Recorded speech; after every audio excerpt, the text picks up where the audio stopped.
नमस्कार, आपलं सर्वांचं ज्ञानदीप अकॅडमी मध्ये स्वागत आहे। मी सुचेंद्र देशमुख। आज आपण योजना जानेवारी महिन्याची कव्हर करणार आहोत। मागच्या आपण योजनाच्या लेक्चर मध्ये आपण डिसेंबर महिन्याची जी योजना होती वर्ष अखेर विशेषांक ती कव्हर केली होती आणि योजना हे मासिक जे आहे ते परीक्षेसाठी का महत्त्वाचं आहे या सर्व गोष्टी मी आहे ते मागच्या लेक्चर मध्ये सांगितलेल्या आहेत। आज आपण जानेवारी महिन्याची जी योजना आहे 2024 ची जी योजना आहे ती पाहणार आहोत आणि मागच्या योजनेला तुमचा खूप चांगला रिस्पॉन्स आलेला आहे आणि असाच रिस्पॉन्स पुढच्या योजनेला सुद्धा तुमचा राहील अशी आशा व्यक्त करतो। आणि ही योजना आपण आता चालू करूयात की योजना जानेवारीची 2024 ची योजना आहे। योजना हे मासिक जे आहे ते नीती आयोगाच्या वतीने केंद्र सरकारच्या माहिती व प्रसारण मंत्रालयाच्या प्रकाशन विभागामार्फत जे आहे ते विविध भाषांमध्ये प्रकाशित होते। आपण बघू शकतो की इंग्लिश मध्ये आहे आणि योजना ही मराठीमध्ये सुद्धा आहे आणि आपण ही योजना आहे ती मराठीमध्ये आपण तुम्हाला तुमच्यासाठी जी आहे ते घेणार आहोत। आणि विविध भाषांमध्ये ही प्रकाशित जरी होत असेल तरी देशाच्या सर्वांगीण विकासासाठी ही योजना जी आहे ती खुली चर्चा करणारा एक व्यासपीठ आहे असं आपण म्हणू शकतो। आज आपण जानेवारी महिन्याच्या योजना अंतर्गत व्यवसाय सुलभता यासाठी जनविश्वास कायदा 2023 याबद्दल सर्वांगीण व खुली चर्चा करणार आहोत।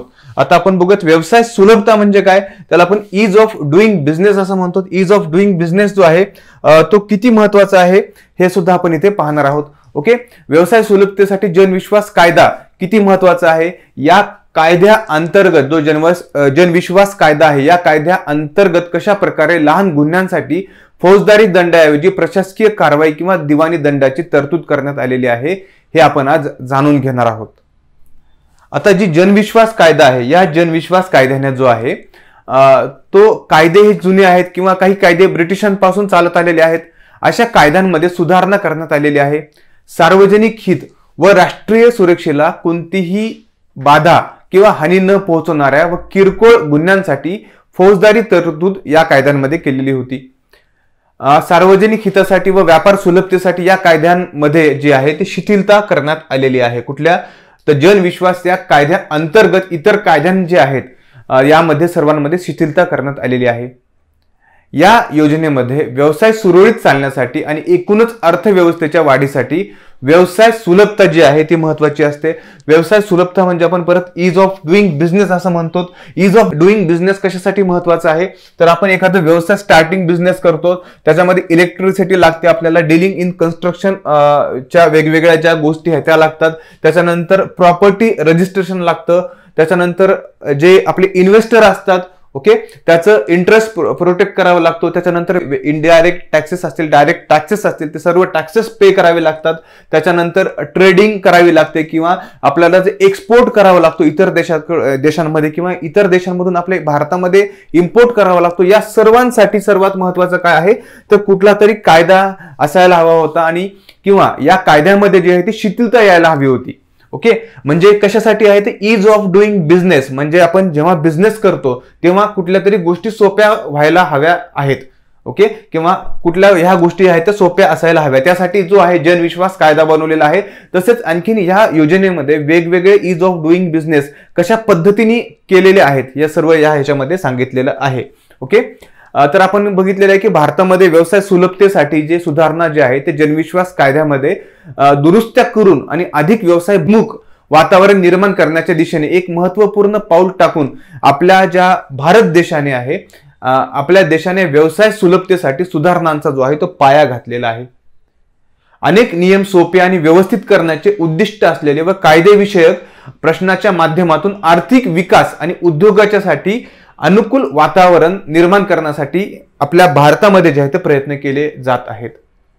या जनविश्वास कायद्यामध्ये सार्वजनिक हित किंवा राष्ट्रीय सुरक्षेला कोणतीही हानी न पोहोचणाऱ्या व किरकोळ गुन्ह्यांसाठी फौजदारी मुक्त ठरवणे किंवा त्याच्या जागी दिवाणी दंड आणि प्रशासकीय कारवाई करणे हा या जनविश्वास ऍक्टचा जो आहे तो मुख्य उद्देश आहे। या क्रांतिकारी पावलामुळे भारतात व्यवसाय करणे हे जे आहे ते सोपे झालेले आहेत। त्यानंतर आपण बघूयात की या योजनेअंतर्गत जे आहे हे आपण योजना बघणार आहोत। वेगवेगळे जे आहे टॉपिक कव्हर करण्यात आलेले आहेत। हे जे संपूर्ण जे टॉपिक आहेत ते ईज ऑफ डुईंग बिझनेस साठी आहेत, म्हणजे संपूर्ण इंटर रिलेटेड आहेत। ओके, सर्वात महत्त्वाचा जनविश्वास कायदा, त्याचा विकास कसा झालेला आहे आणि जनविश्वास म्हणजे काय तर जनतेवरचा विश्वास, याला जनविश्वास असं म्हणतो, राईट। जो जनतेवरचा विश्वास आहे त्यालाच काय म्हणतात, तर जनविश्वास असं म्हटलं जातं. आणि ह्या जनतेवरचा विश्वास गुन्हेगारी मुक्तीचा मार्ग कसा आहे, त्यासोबतच ऐतिहासिक जनविश्वास कायदा आणि पुढील नियोजन. म्हणजे जनविश्वास कायदा करत असताना कुठल्या कुठल्या अडचणी आलेल्या आहेत, खूप अनेक अडचणी आलेल्या आहेत, त्याबद्दल अनेक डिस्कशन किंवा उहापोह जो आहे त्या आर्टिकलमध्ये केलेला आहे. त्यासोबतच आपल्याला एक डेव्हलप्ड कंट्री बनायचं आहे. आपण कशा डेव्हलपिंग फेजमध्ये आहोत, आपल्याला डेव्हलप बनायचं आहे. सर्वात महत्वाचं आहे की आत्मनिर्भर भारतासाठी आपल्याला प्रयत्न करायचे आहेत. ओके, सर्व गोष्टी ह्या आर्टिकलमध्ये आपल्याला सांगितलेल्या आहेत. त्यानंतर सर्वात महत्वाचं आहे सरकारी ई बाजारपेठ, गव्हर्नमेंट ई मार्केट प्लेस किती महत्वाचा आहे आणि किती मोठा प्लॅटफॉर्म तो झालेला आहे याबद्दल या आर्टिकलमध्ये सांगितलेलं आहे. त्याच्यानंतर जीएसटी आणि व्यापार सुलभता कशी आहे, आपल्याला माहिती आहे जीएसटी इम्प्लिमेंट करून 5 वर्ष झालेले आहेत, 5 वर्ष पूर्ण झालेले आहेत. ओके, म्हणजे याच्यामुळे व्यापार सुलभता, इज ऑफ डुईंग बिझनेस, हे एकच वर्ड लक्षात ठेवायचं. याच्यामुळे व्यापार सुलभता कशी आलेली आहे. त्यानंतर भारतातील चित्रीकरणाची सुलभता. ओके, भारतातील चित्रीकरणाची सुलभता, is of doing business in म्हणजे आपलं एंटरटेनमेंट मध्ये जे आपण पिक्चर करतो, ओके, त्याची सुलभता कशा प्रकारे येणार आहे. त्यासोबत भारताची व्यवसाय सुलभतेच्या दिशेने वाटचाल कशी चालू आहे. त्यासोबतच काही नियामक अंमलबजावणी आणि व्यवसाय अनुकूलता यातील जे नाजूक एक बॅलन्स असतं ते कशा प्रकारे साधल्या गेलेलं आहे. ओके, यानंतर दक्षिणात्य देशांचे सहकार्य आणि भारत आफ्रिका यांच्यातील संबंध, म्हणजे आपण जे ग्लोबल साऊथ म्हणतो, ग्लोबल साऊथला असं म्हटलं जातं की ते ग्लोबल साऊथचे जे देश आहेत ते डेव्हलपिंग फेजमध्ये आहेत किंवा अंडर डेव्हलप्ड आहेत. ओके, म्हणजे या देशांचे सहकार्य कसे आहेत, वेगवेगळ्या संघटना यांनी स्थापन केलेल्या सार्क सारख्या. ओके, आणि त्यासोबतच भारत आफ्रिका याच्यातील संबंध कसे आहेत. आताच बघितलेलं आहे की G20 मध्ये भारताच्या पुढाकाराने आफ्रिकन युनियनचा G20 मध्ये आपण समावेश केलेला आहे. ओके, व्यवसाय सुलभता आणि अप्रत्यक्ष कर प्रशासन यामध्ये सुद्धा आपल्याला पाहायचं आहे. हे आर्टिकल जे आहेत संपूर्ण इज ऑफ डुईंग बिझनेस साठी महत्वाचे आहेत किंवा इज ऑफ डुईंग बिझनेस भारतामध्ये कशा पद्धतीने होत आहे त्याच्यामध्ये सांगितलेलं आहे. ओके, त्यानंतर आपण पाहणार आहोत की जन विधेयक म्हणजे आपण जन विश्वास विधेयक जे आहे ते नेमकं काय आहे. आता जन विश्वास विधेयक पाहत असताना आपल्याला इथे एक मेन्शन करायचं आहे, हे जन विश्वास बिल जे आहे ते कसं इम्प्लिमेंट झालेलं आहे. अनेक जुन्या कायद्यात बदल करून हा जो जन विश्वास विधेयक जे आहे ते आणलं गेलेलं आहे. या विधेयकामुळे तब्बल 42 कलमा अंतर्गत छोट्या छोट्या गुन्ह्यांमध्ये होणाऱ्या गुन्ह्यांना शिक्षेपासून मुक्तता देण्यात आलेली आहे. म्हणजेच जेलऐवजी गुन्हेगारांना जो आहे तो आर्थिक दंड ठोठावला जाणार आहे. आणि तसेच छोटे छोटे कायदे जे आहेत ज्यामुळे छोट्या व्यापाऱ्यांना व्यवसाय करण्यात अनेक अडथळे येत होते. या विधेयकामुळे व्यापाऱ्यांना खुल्या मनाने व्यवसाय करण्यास जी आहे ती चालना मिळणार आहे. मोदी सरकारने 22 डिसेंबर 2022 रोजी जे आहे ते जन विश्वास विधेयक लोकसभेत मांडलं होतं. त्यानंतर संयुक्त संसदीय समिती, आपण त्याला जेपीसी असं म्हणतो, जेपीसी कडे हे विधेयक पाठवण्यात आलं होतं. मार्च मध्ये या विधेयकाला जे आहे ते अंतिम रूप देण्यात आलेलं होतं आणि लोकसभा विधेयक जे आहे ते मंजूर झाल्यानंतर राज्यसभेत त्याच्यावरती जी आहे ती मंजुरी देण्यात आलेली होती. ओके, 2023 जनविश्वास विधेयक जे आहे ते 2023 विधेयक आहे. या विधेयका अंतर्गत आपण बघितलेलं आहे की कशा प्रकारे जे आहे ते कायदे सौम्य करण्यात आलेले आहेत. ओके, आता हे जनविश्वास काय आहे याच्यामध्ये काय सांगितलेलं, थोडक्यात संपादकांनी जे आहे ते सांगितलेलं आहे की या विधेयकात विशेष काय आहे. आपण बघितलेलं आहे की 19 मंत्रालयाशी संबंधित 42 अधिनियम आहेत, त्याच्या 183 तरतुदींमध्ये संशोधनाचा प्रस्ताव देण्यात आलेला होता. यामध्ये जे आहे ते सार्वजनिक कर्ज असेल, त्यानंतर फार्मसी ऍक्ट असेल 1948चा, 1957चा कॉपीराइट कायदा असेल, 1970चा पेटंट कायदा असेल, 1986चा पर्यावरण कायदा असेल, 88चा मोटार वाहन कायदा असेल. या सर्व कायद्यांमध्ये काय केलेलं आहे, तर या कायद्यांमध्ये जे आहे ते इतर सर्व कायद्यांमध्ये बदल केलेले आहेत. म्हणजे या कायद्याशी संबंधित होणाऱ्या गुन्ह्यांमध्ये आता तुरुंगवासाची शिक्षा न होता ही तुरुंगवासाची शिक्षा जी आहे ती दंडामध्ये बदलण्यात आलेली आहे किंवा याच्यामध्ये दंडाचा निकष लावण्यात आलेला आहे. यामुळे व्यापाऱ्यांना कोर्ट कचेरीपासून मुक्तता मिळणार आहे, शिवाय व्यवसाय करणे आणखीन सुलभ होणार आहे. ओके, आता हे जे जनविश्वास आहे या विधेयकामुळे व्यापारात जे आहे ते सुलभता कशा प्रकारे येणार आहे, तर आपण बघूयात की सर्वात महत्वाचं आहे की झाडे तोडल्यास किंवा झाडे जाळल्यास आता दंडाची तरतूद होणार आहे. ओके, आपण बघितलं की now damaging trees in the reserved and protected forest areas will lead to enhanced fine and compensation for the damage. पहिले काय व्हायचं की यासाठी जेल व्हायची, आता काय होणार आहे तर कंपन्सेशन होणार आहे. यानंतर सेकंड आपण बघू शकतो की जे पोल्युशन आहे, ओके, वायू प्रदूषण करणाऱ्या कंपन्या आहेत किंवा जे मोठे उद्योग समूह आहेत त्या उद्योगांना आता आर्थिक दंड होणार आहे. वायू प्रदूषण करणाऱ्या कंपनीला जेल ऐवजी 15 लाखांचा दंड जो आहे तो ठोठावण्यात येणार आहे. या अगोदर असं वायू प्रदूषण झाल्याच्या नंतर त्यांना जेलमध्ये किंवा फौजदारी गुन्हा दाखल व्हायची तरतूद होती.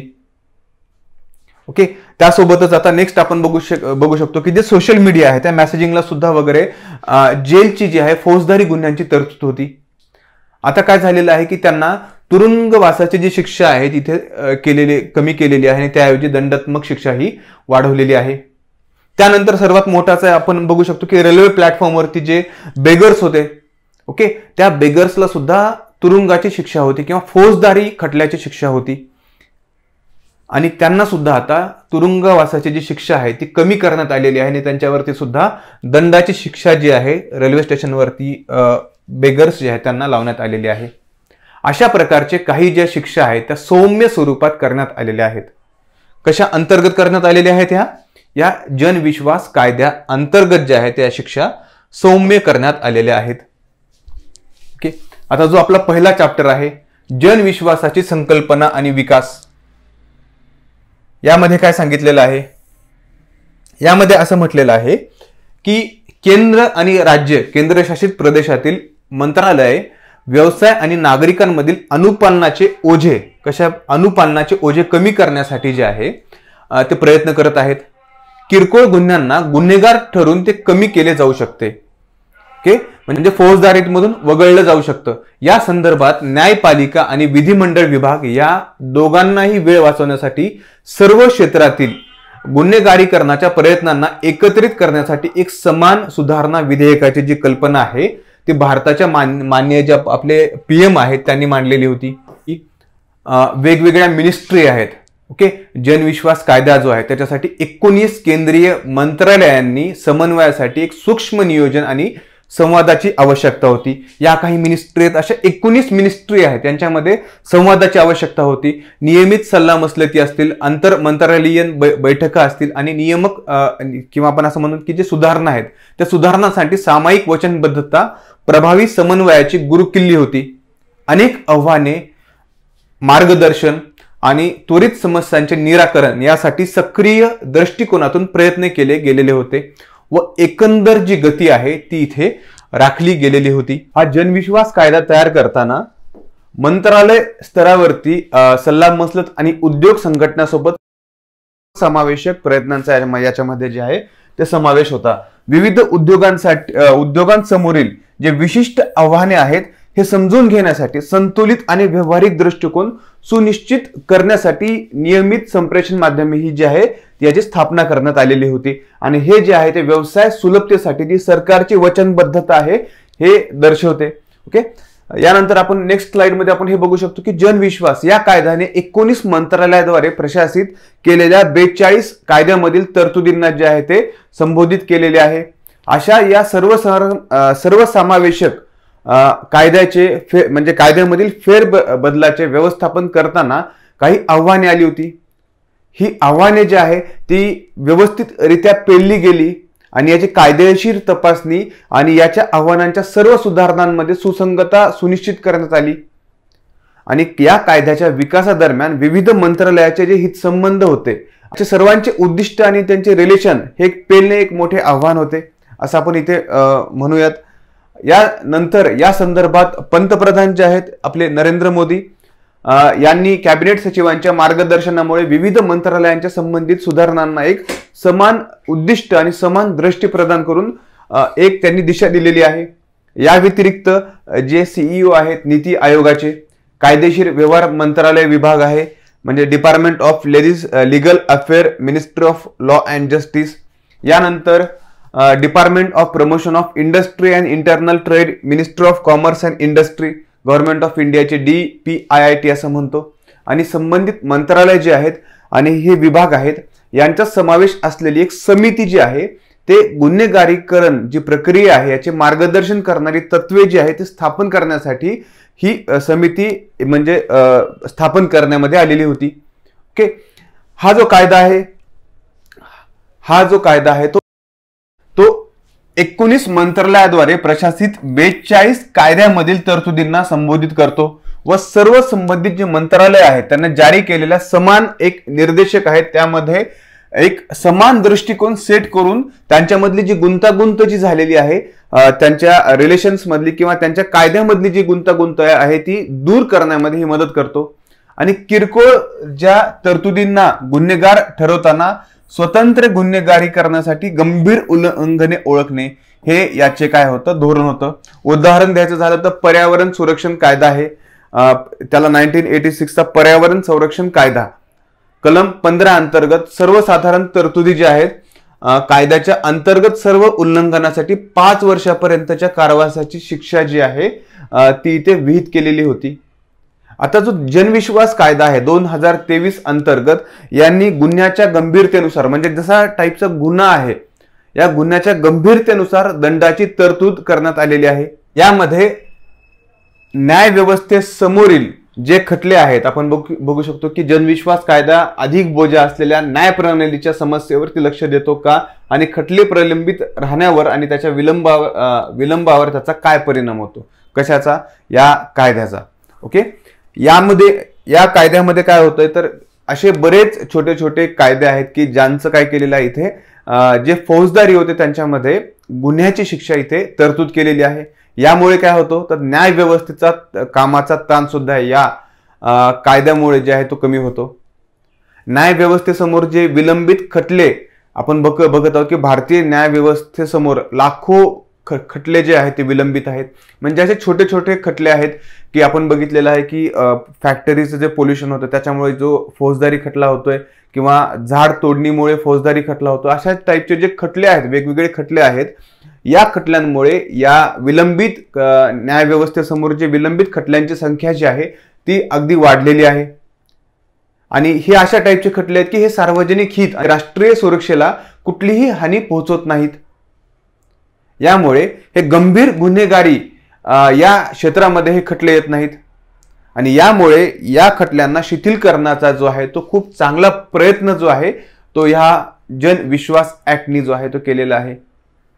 ओके, यानंतर हा असं म्हणतात की कायदा लागू झाल्यानंतर 42 कायद्यांमधील 183 तरतुदींमधून उद्भवलेल्या बहुसंख्य खटले न्यायालय आहेत त्यांना यापुढे निर्णय देण्याची गरज राहणार नाही.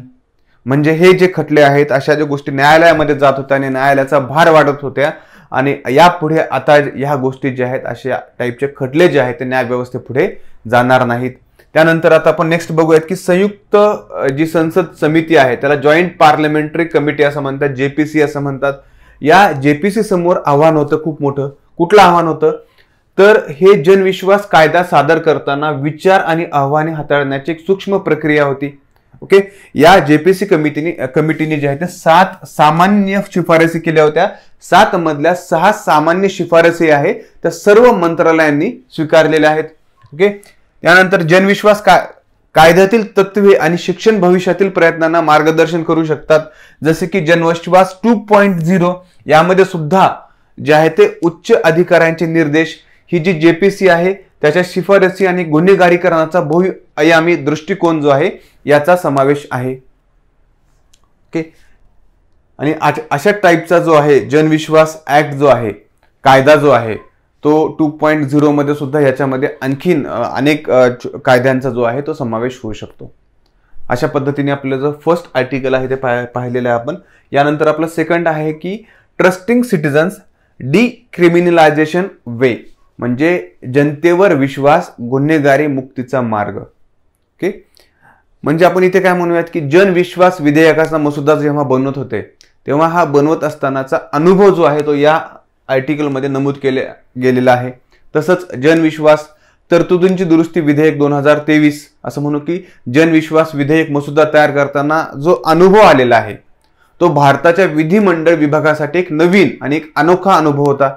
आणि हा जो आव्हानात्मक प्रयत्न केलेला आहे तो सर्व कशा पद्धतीने जो प्रयत्न झालेला आहे तो आपल्याला ह्या आर्टिकलमध्ये पाहायचा आहे.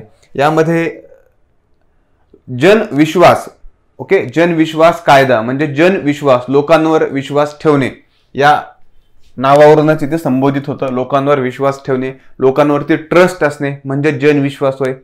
हे जे जनविश्वास विधेयक आहे हे लोकांवर विश्वास ठेवण्याच्या आणि देशातील राहणीमान आणि व्यवसाय सुलभ करण्याच्या उद्देशाने उपाययोजना राबवण्याच्या भारतीय जे पीएम आहेत आपले, त्यांच्या एक दृष्टीचा व्यापक दृष्टीचा एक भाग आहे असं इथे म्हटलं गेलेलं आहे. काय करायचं आहे तर लोकांवर विश्वास ठेवण्याच्या आणि देशातील राहणीमान याच्यामुळे आणि व्यवसाय सुलभ करण्याच्या, ओके, व्यवसाय तर सुलभ करायचाच आहे पण देशवासियांचं राहणीमान सुद्धा उच्च करायचं आहे, उंचवायचं आहे.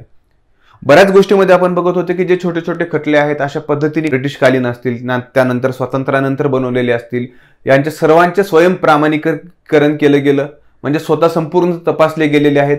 जो न्यायिक डेटा आहे, ग्रीड तयार केलेली आहे आणि वस्तू सेवा कर, नादरी आणि दिवाळखोरी कायद्यांमधील इतर विविध सुधारणांसह उपक्रमांशी या सर्व सुधारणा ज्या आहेत त्या निगडीत आहेत. ओके, विशेष म्हणजे आपण इथे म्हणू शकतो की जनविश्वास कायदा गुन्हेगारी शिक्षेचे आर्थिक दंडामध्ये रूपांतर करून विश्वासावर आधारित, लक्षात घ्या, विश्वासावर आधारित प्रशासनाला चालना देऊन महत्वपूर्ण बदल घडवतो. परत लक्षात घ्या, विश्वासावर आधारित प्रशासनाला चालना देऊन महत्वपूर्ण बदल घडवतो. ओके, कोण तर हा जनविश्वास ऍक्ट. यानंतर या कायद्याचा जो मसुदा तयार करण्यातील आव्हाने जी आली, ओके, ती इथे दिलेली आहेत की कशा प्रकारे मसुदा तयार केला गेलेला आहे. या टीमला अनेक आव्हानांचा सामना करावा लागला. कोणतीही अचूक विधाने, उदाहरणे नसताना आणि विविध विषयांचा समावेश नसल्यामुळे अनेक गोष्टींचा यांना अभ्यास करावा लागला. म्हणजे कुठेही याचं बॅकग्राऊंड नव्हतं, संपूर्ण नव्याने ही जी आहे पद्धत केलेली होती. सुरुवातीला जे आहेत सुमारे 30 कायद्यांमध्ये सुधारणा करण्याचा प्रस्ताव होता. ओके, जेव्हा हे विधेयक आलं होतं किंवा ज्याचा विचार झाला होता तेव्हा फक्त 30 कायद्यांमध्ये सुधारणा करायची होती. यानंतर या विधेयकाने 182 तरतुदींसह 42 केंद्रीय कायद्यांमध्ये जे आहे ते सुधारणा केलेली आहे. म्हणजे लक्षात घ्या, फक्त 30 करायची होती तर 182 तरतुदींसह किती 42 केंद्रीय कायद्यांमध्ये जे आहे ती यांनी सुधारणा केलेली आहे. आणि यानंतरच्या कायद्याचा जो आहे तो नंतरचा विस्तार केलेला आहे. या मसुदा प्रक्रियेसाठी 19 प्रशासकीय मंत्रालयांचे सहकार्य आवश्यक आहे. ओके, आवश्यक होते. आणि मंत्रिमंडळासाठी 42 मसुदा नोट्सची पडताळणी जी आहे करणे आणि तितक्याच संख्येतील दुरुस्ती विधेयकांचा मसुदा तयार करणे हे आवश्यक होते. ओके, ईज ऑफ लिव्हिंग आणि ईज ऑफ डुईंग बिझनेस यावर सरकारचं जे आहे ते केंद्र होतं, म्हणजे सरकारचं ते लक्ष होतं. आणि याचा धोरणात्मक जो अजेंडा सरकारने लक्षात घेतलेला आहे आणि यावरच सरकारच्या जे आहे ते कामाची आपल्याला समयसूचिकता आहे ते दिसून येते असं इथे म्हटलेलं आहे. ओके, यानंतर याची अचूक मांडणी कशा प्रकारे केलेली आहे. वैयक्तिक बिल आहे त्याच्याऐवजी विविध कायद्यातील सर्व दुरुस्त्यांचा समावेश असलेले एकच विधेयक तयार करण्याचा ते निर्णय घेण्यात आला. म्हणजे प्रत्येक कायद्यामध्ये बदल न करता या सर्व कायद्यामध्ये असलेल्या ज्या तरतुदी आहेत या तरतुदींसाठी सर्व कायद्यामधल्या एकच विधेयक इथे तयार करण्यात आलेलं आहे. आणि ही प्रक्रिया सुव्यवस्थित केलेली आहे आणि मंत्रिमंडळावरती सुद्धा भार जो आहे तो इथे कमी केलेला आहे. ओके, म्हणजे किती मोठं आव्हान पेललं हे लक्षात घ्या. तर एवढे डिफरंट कायदे आहेत, अनेक कायद्यांमधील बदल करायचा आहे. एवढ्या कायद्यांमधील बदल न करता या सर्व कायद्यांमधील जे आपल्याला फौजदारी वरून फक्त दंड संहितामध्ये आणायची किंवा ज्या कायद्यांना दंड द्यायचा आहे किंवा एक शिक्षा कमी करायची आहे अशा सर्व कायद्यांचा एकच कायदा इथे तयार केलेला आहे. म्हणजे खूप मोठं पाऊल जे आहे या कायदे तज्ञांनी जे उचललेलं आहे. यानंतर दंडाच्या तरतुदींची समीक्षा, किरकोळ गुन्ह्यांसाठी तुरुंगवासाची शिक्षा बदललेली आहे, आपण पाहिलेली आहे. गुन्ह्याच्या गंभीरतेवर आधारित शिक्षेचे तर्कसंगीतीकरण करणे आणि फौजदारी न्यायालयांव्यतिरिक्त अन्य अधिकाऱ्यांकडून निर्णय घेणे सुलभ करणे हे जनविश्वास विधेयकाचे जे आहे ते प्राथमिक उद्दिष्ट आहे. ओके, काय केलेलं आहे तर गुन्ह्याचं काय केलेलं आहे, सर्व तरतुदींची समीक्षा केलेली आहे. किरकोळ गुन्ह्यासाठी तुरुंगवासाची शिक्षा ही जी आतापर्यंत दिली जात होती ही शिक्षा कमी करून काय केलेलं आहे तर याची जी फौजदारी शिक्षा होती, ओके, याचं फौजदारीचं काय केलेलं सुलभीकरण केलेलं आहे. आणि सुलभीकरण करून काय केलेलं आहे तर यांना जे आहे ते कमी प्रतीची शिक्षा इथे देण्यात आलेली आहे. दीर्घ आणि लघु शीर्षक हे सुद्धा एक महत्त्वाचा याच्यामध्ये पॉईंट आहे. जेव्हा कायदा तयार करताना व्यवसाय सुलभतेसाठी गुन्ह्यांना गुन्हेगारी आणि तर्कसंगत बनवण्याच्या पंतप्रधान जे आहेत त्यांच्या दृष्टिकोनाचे प्रतिबिंब देण्यासाठी विधेयकाची लांब आणि लहान जे शीर्षक आपण टायटल म्हणतो ती काळजीपूर्वक तयार करण्यात आलेली होती. ओके, जनविश्वास कायदा हे सुद्धा नाव आहे ते खूप वेगवेगळ्या समीक्षकांनी विचार करून एक छोटंसं नाव बनवून इथे नाव दिलेलं होतं. या नावावरूनच आपल्याला कळतं की कायद्यामध्ये कशा प्रकारच्या घटनांचा किंवा कायद्यामध्ये कशा प्रकारच्या गोष्टींचा जो आहे अंतर्भाव केलेला आहे. ओके, जनविश्वास कायदा ही सुधारित कायदा असून कायद्याच्या पुस्तकात कायमस्वरूपी स्थान आहे. भविष्यात आणखीन जनविश्वास कायदे असू शकतात. म्हणजे हा प्रोसेस जी आहे ती इथेच थांबलेली नाही. भविष्यामध्ये सुद्धा आणखीन जनविश्वास जे कायदे आहेत ते आणखीन कायदे असू शकतात. ओके, जे भारतातील विकासावर आधारित प्रशासन आणि संभाव्य दृष्टिकोनामध्ये बदल दर्शवतात. म्हणजे लक्षात घ्या, जनविश्वास फक्त एकच इथे विधेयक करून थांबले नाही. या विधेयकामध्ये सुद्धा येणाऱ्या काळामध्ये आणखीन कायद्यांचा जो आहे तो इथे समावेश होऊ शकतो. या पद्धतीने आपण हे जे आहे जनविश्वास कायदा कशा प्रकारे बनवण्यात आलेला आहे हे आपण इथे पाहिलेलं आहे. नेक्स्ट आपण सरकारी ई बाजारपेठ, ओके, डिजिटल लाटेचे नेतृत्व, प्रशांत कुमार सिंग यांनी हे लिहिलेलं आर्टिकल आहे. आर्टिकल खूप महत्वाचं आहे. यामध्ये सांगितलेलं आहे की गव्हर्नमेंट ई मार्केट प्लेस, त्याला GEM असं म्हणतो, हे किती महत्वाचं आहे. भारतात जर बघितलं तर आपण सार्वजनिक खरेदीचे प्रमाण हे GDPच्या जवळपास 20 ते 25% एवढे आहे. याचा अर्थ असा की करदात्यांच्या उत्पन्नाचा मोठा जो हिस्सा आहे तो सार्वजनिक वस्तू आणि सेवांच्या खरेदीसाठी उपयोगात आणला जातो. सार्वजनिक खरेदीचं महत्व इथे अधोरेखित करतात. आणि यासोबतच सर्वसमावेशक विकासासाठी आपण असं म्हणतो की भ्रष्टाचार मुक्त प्रशासनाच्या आणि व्यवसायात सुलभतेच्या दृष्टिकोन रुजवण्यासाठी सरकारी ई बाजारपेठ म्हणजे गव्हर्नमेंट ई मार्केट प्लेस आहे. याची संकल्पना जी आहे ती कंपनी कायद्याच्या कलम 8 अंतर्गत वाणिज्य विभागामध्ये विशेष उद्देश वाहन म्हणजे स्पेशल पर्पज व्हेइकल म्हणून जी आहे ती करण्यात आलेली आहे. याच्या स्थापनेपासून गव्हर्नमेंट ई मार्केट प्लेसने 60,000 कोटी रुपयांहून अधिक बचत सक्षम केलेली आहे. म्हणजे तुम्हाला एवढं सोप्या भाषेत सांगायचं म्हणजे की भारतामध्ये जी सार्वजनिक खरेदी होते, ओके, किंवा आपण इव्हन फ्लिपकार्ट, अमेझॉन जरा कन्सिडर केलं, याच्या दुप्पट ते तिप्पट खरेदी जी आहे ही या गव्हर्नमेंट ई मार्केट प्लेस द्वारे करण्यात आलेली आहे. म्हणजे किती मोठा हा प्लॅटफॉर्म झालेला आहे आपण ह्या इथे मेन्शन करू शकतो किंवा इथे विचार करू शकतो. कारण जे दक्षिण कोरियाचं सरकारी ही मार्केट प्लेस आहे त्याचं नाव आहे KONEPS आणि जे सिंगापूरच्या GEBs सारख्या जे प्लॅटफॉर्म आहेत, गव्हर्नमेंट प्लॅटफॉर्म आहेत, यासारखा प्लॅटफॉर्मला या ई मार्केट प्लेसने जी आहे गव्हर्नमेंट ई मार्केट प्लेसने सुद्धा मागे टाकलेलं आहे. आपण बघूयात की ऑगस्ट 2016 मध्ये स्थापन केलेले हे ई मार्केट प्लेस आहे आणि एवढ्या अल्पावधीतच यांनी एवढा मोठा सक्सेस मिळवलेला आहे. आपण पाहतो, थोडक्यात तुम्हाला समजून सांगायचं म्हणजे की भारतामध्ये ज्या गव्हर्नमेंट ज्या वस्तू संपूर्ण खरेदी करतं, ओके, त्या ह्या government E market place GEM असं म्हणतो, जेमच्या माध्यमातून ह्या वस्तू खरेदी म्हणजे सध्या करत आहे. या अगोदर काय व्हायचं तर या अगोदर मध्ये एक मेडिएटर असायचे आणि त्यांच्या मार्फत जे आहे गव्हर्नमेंट वेगवेगळ्या कंपन्याकडून किंवा जे उद्योगधंदे आहेत सार्वजनिक त्यांच्याकडून जे गव्हर्नमेंटला लागणाऱ्या ज्या वस्तू आहेत त्या परचेस करत होतं. पण याच्यामध्ये आपण बघितलेलं आहे की खूप मोठी रॅकेट किंवा खूप मोठी चेन इस्टॅब्लिश झाली होती आणि या चेनमध्ये एक तर वस्तू कमी प्रतीच्या गव्हर्नमेंटला मिळत होत्या, त्यामध्ये सुद्धा भ्रष्टाचार खूप मोठ्या प्रमाणात होत होता. यामुळे गव्हर्नमेंट ई मार्केट प्लेस हे खूप महत्वाचं एक पोर्टल म्हणून इथे उदयास आलेलं आहे आणि ऑगस्ट 2016 मध्ये स्थापन झालेलं पोर्टल आहे. हे केंद्र आणि राज्य सरकारच्या जे राज्य सरकार आहे त्याच्या सार्वजनिक क्षेत्रातील उपक्रम म्हणजे आपण पब्लिक सेक्टर अंडरटेकिंग म्हणतो, यासाठी एक एंड टू एंड खरेदी सुलभ करणारे जे आहे एक मजबूत डिजिटल पोर्टल आहे असं इथे म्हणू शकतो आपण. हे सरकारी जे खरेदीदार आहेत त्यांना संपूर्ण भारतातील विक्रेत्यांपासून थेट वस्तू आणि सेवा खरेदी करण्यासाठी कागदविरहित आणि इकोसिस्टीम प्रदान करतो. म्हणजे इथे विक्रेत्याच्या नोंदीपासून ते मालाची पावती आणि वेळेवर पेमेंट करण्याची संपूर्ण खरेदी प्रक्रिया जी आहे त्या गव्हर्नमेंट ई मार्केट प्लेस मध्ये आहे. ते इथे नमूद करण्यात आलेली आहे. ओके, त्यामध्ये आपण बघूयात की सार्वजनिक खरेदीमध्ये जे आहे डिजिटल उपायांची आवश्यकता कशा प्रकारे आहे.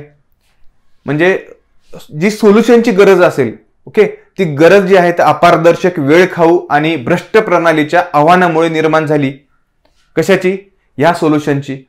आणि जी कार्टिलायझेशन प्रणाली जी म्हणतो आपण, आता जे डिस्कस केलं होतं कार्टिलायझेशन म्हणजे एक इथे कुणीतरी एक मेडिटर होता आणि तो मध्ये जे आपण म्हणू की मध्ये जे पैसे खाणारा जो मेडिटर आहे त्याला ती कार्टिलायझेशन पद्धत होती. म्हणजे एखाद्या व्यापाऱ्याकडून एखादी गोष्ट घ्यायची, ती गोष्ट जी आहे ती कंपनीपर्यंत जाईपर्यंत किंवा गव्हर्नमेंट पर्यंत जाईपर्यंत मधल्या अनेक वेगवेगळ्या टप्प्यावरून जात असेल आणि तिथे एक वर्चस्व स्थापन झालं होतं काही म्हणजे स्पेशलाइज लोकांचं. आणि यामुळे काय होत होतं, गव्हर्नमेंटला निष्कृष्ट प्रतीच्या वस्तू मिळत होत्या आणि यासोबतच ही वस्तू गव्हर्नमेंटला चढ्या भावाने सुद्धा खरेदी करावी लागत होती. अशी कार्टिलायझेशनची प्रक्रिया होती आणि ही जी प्रक्रियेला आहे त्याला साठेबाजीला आळा बसलेला आहे. ओके, कशामुळे? ह्या गव्हर्नमेंट ई मार्केट प्लेसमुळे. आणि या गव्हर्नमेंट ई मार्केट प्लेसमुळे जे आहे सार्वजनिक खरेदी जी आहे, ओके, म्हणजे याची उत्पत्ती का झालेली आहे तर सार्वजनिक खरेदी आणि कार्यक्षम, पारदर्शक आणि सर्वसमावेशक बनून काय केलेलं आहे की मॅन्युअल प्रक्रिया बदलण्यासाठी GEM ची कल्पना ही जी आहे ती राबवण्यात आलेली होती. कारण ही जी प्रोसेस होती ही कुठेतरी आपल्याला बंद करायची होती, गव्हर्नमेंटला ही स्टॉप करायची होती. याच्यासाठी ही कल्पना GEM ची ही एक कल्पना करण्यात आली होती आणि त्या कल्पनेमधूनच जी आहे ती GEM ची उत्पत्ती झालेली आहे. म्हणजे आपण असं म्हणू शकतो की वाजवी दरात दर्जेदार वस्तू आणि सेवांसाठी स्पर्धात्मक बाजारपेठ स्थापन करण्याचे याचे GEM चे जे आहे ते उद्दिष्ट होते. तो संपूर्ण प्लॅटफॉर्म डिजिटल व्यवहारांना समर्थन देतो किंवा त्याला प्रमोट करतो आणि देशभरातील खरेदीदार आणि विक्रेते यांचे संरक्षण करतो.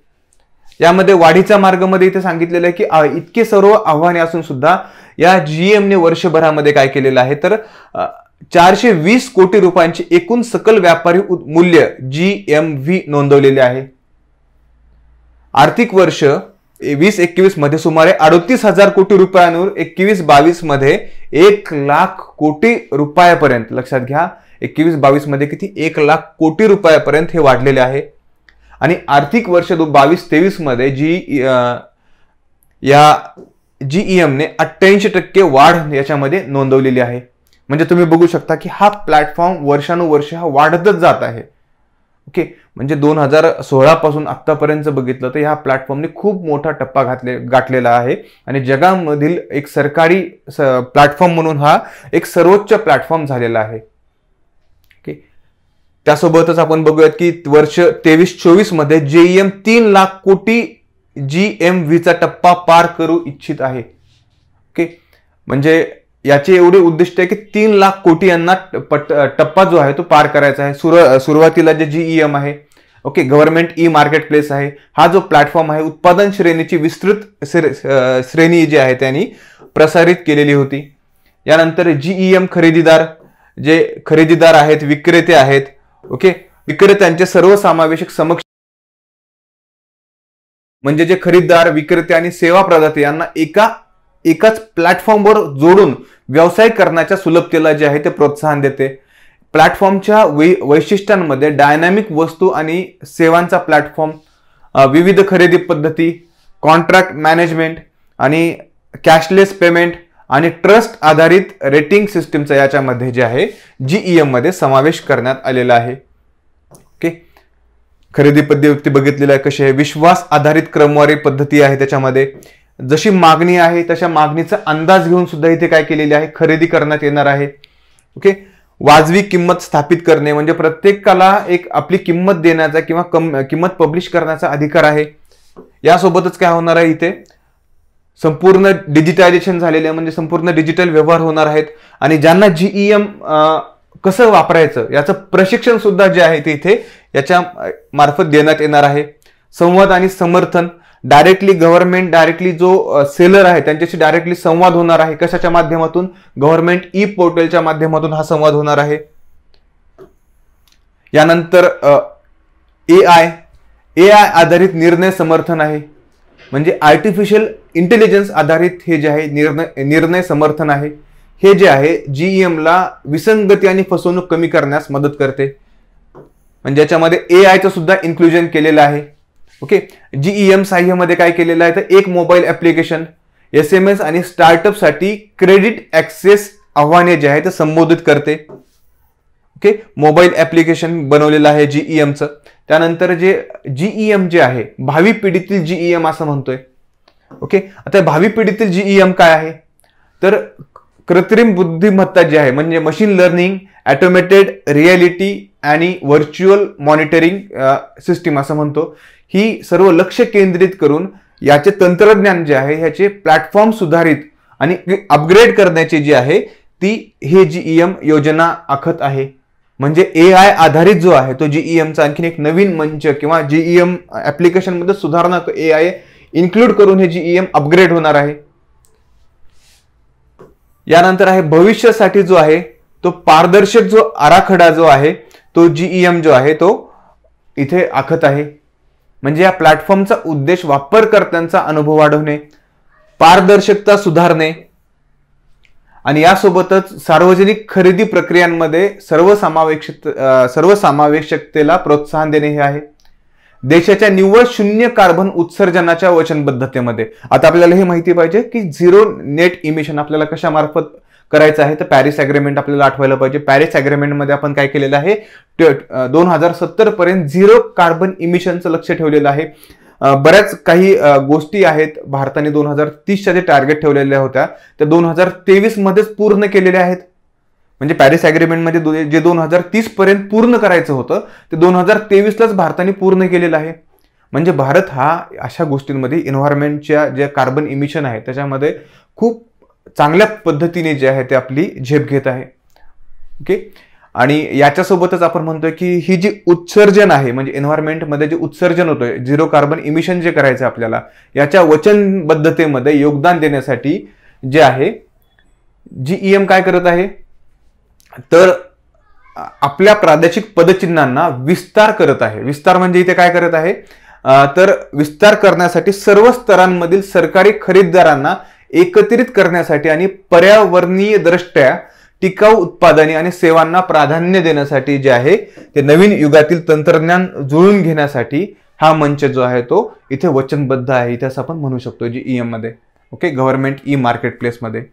यानंतर आपण नेक्स्ट आपला चॅप्टर पाहणार आहोत तो आहे GST and ease of doing business. आता जीएसटी आणि ईज ऑफ डुईंग बिझनेस मध्ये काय आहे जीएसटी आणि व्यापार सुलभता. जीएसटीने व्यापार सुलभता कशी आणलेली हे बघायचं आहे.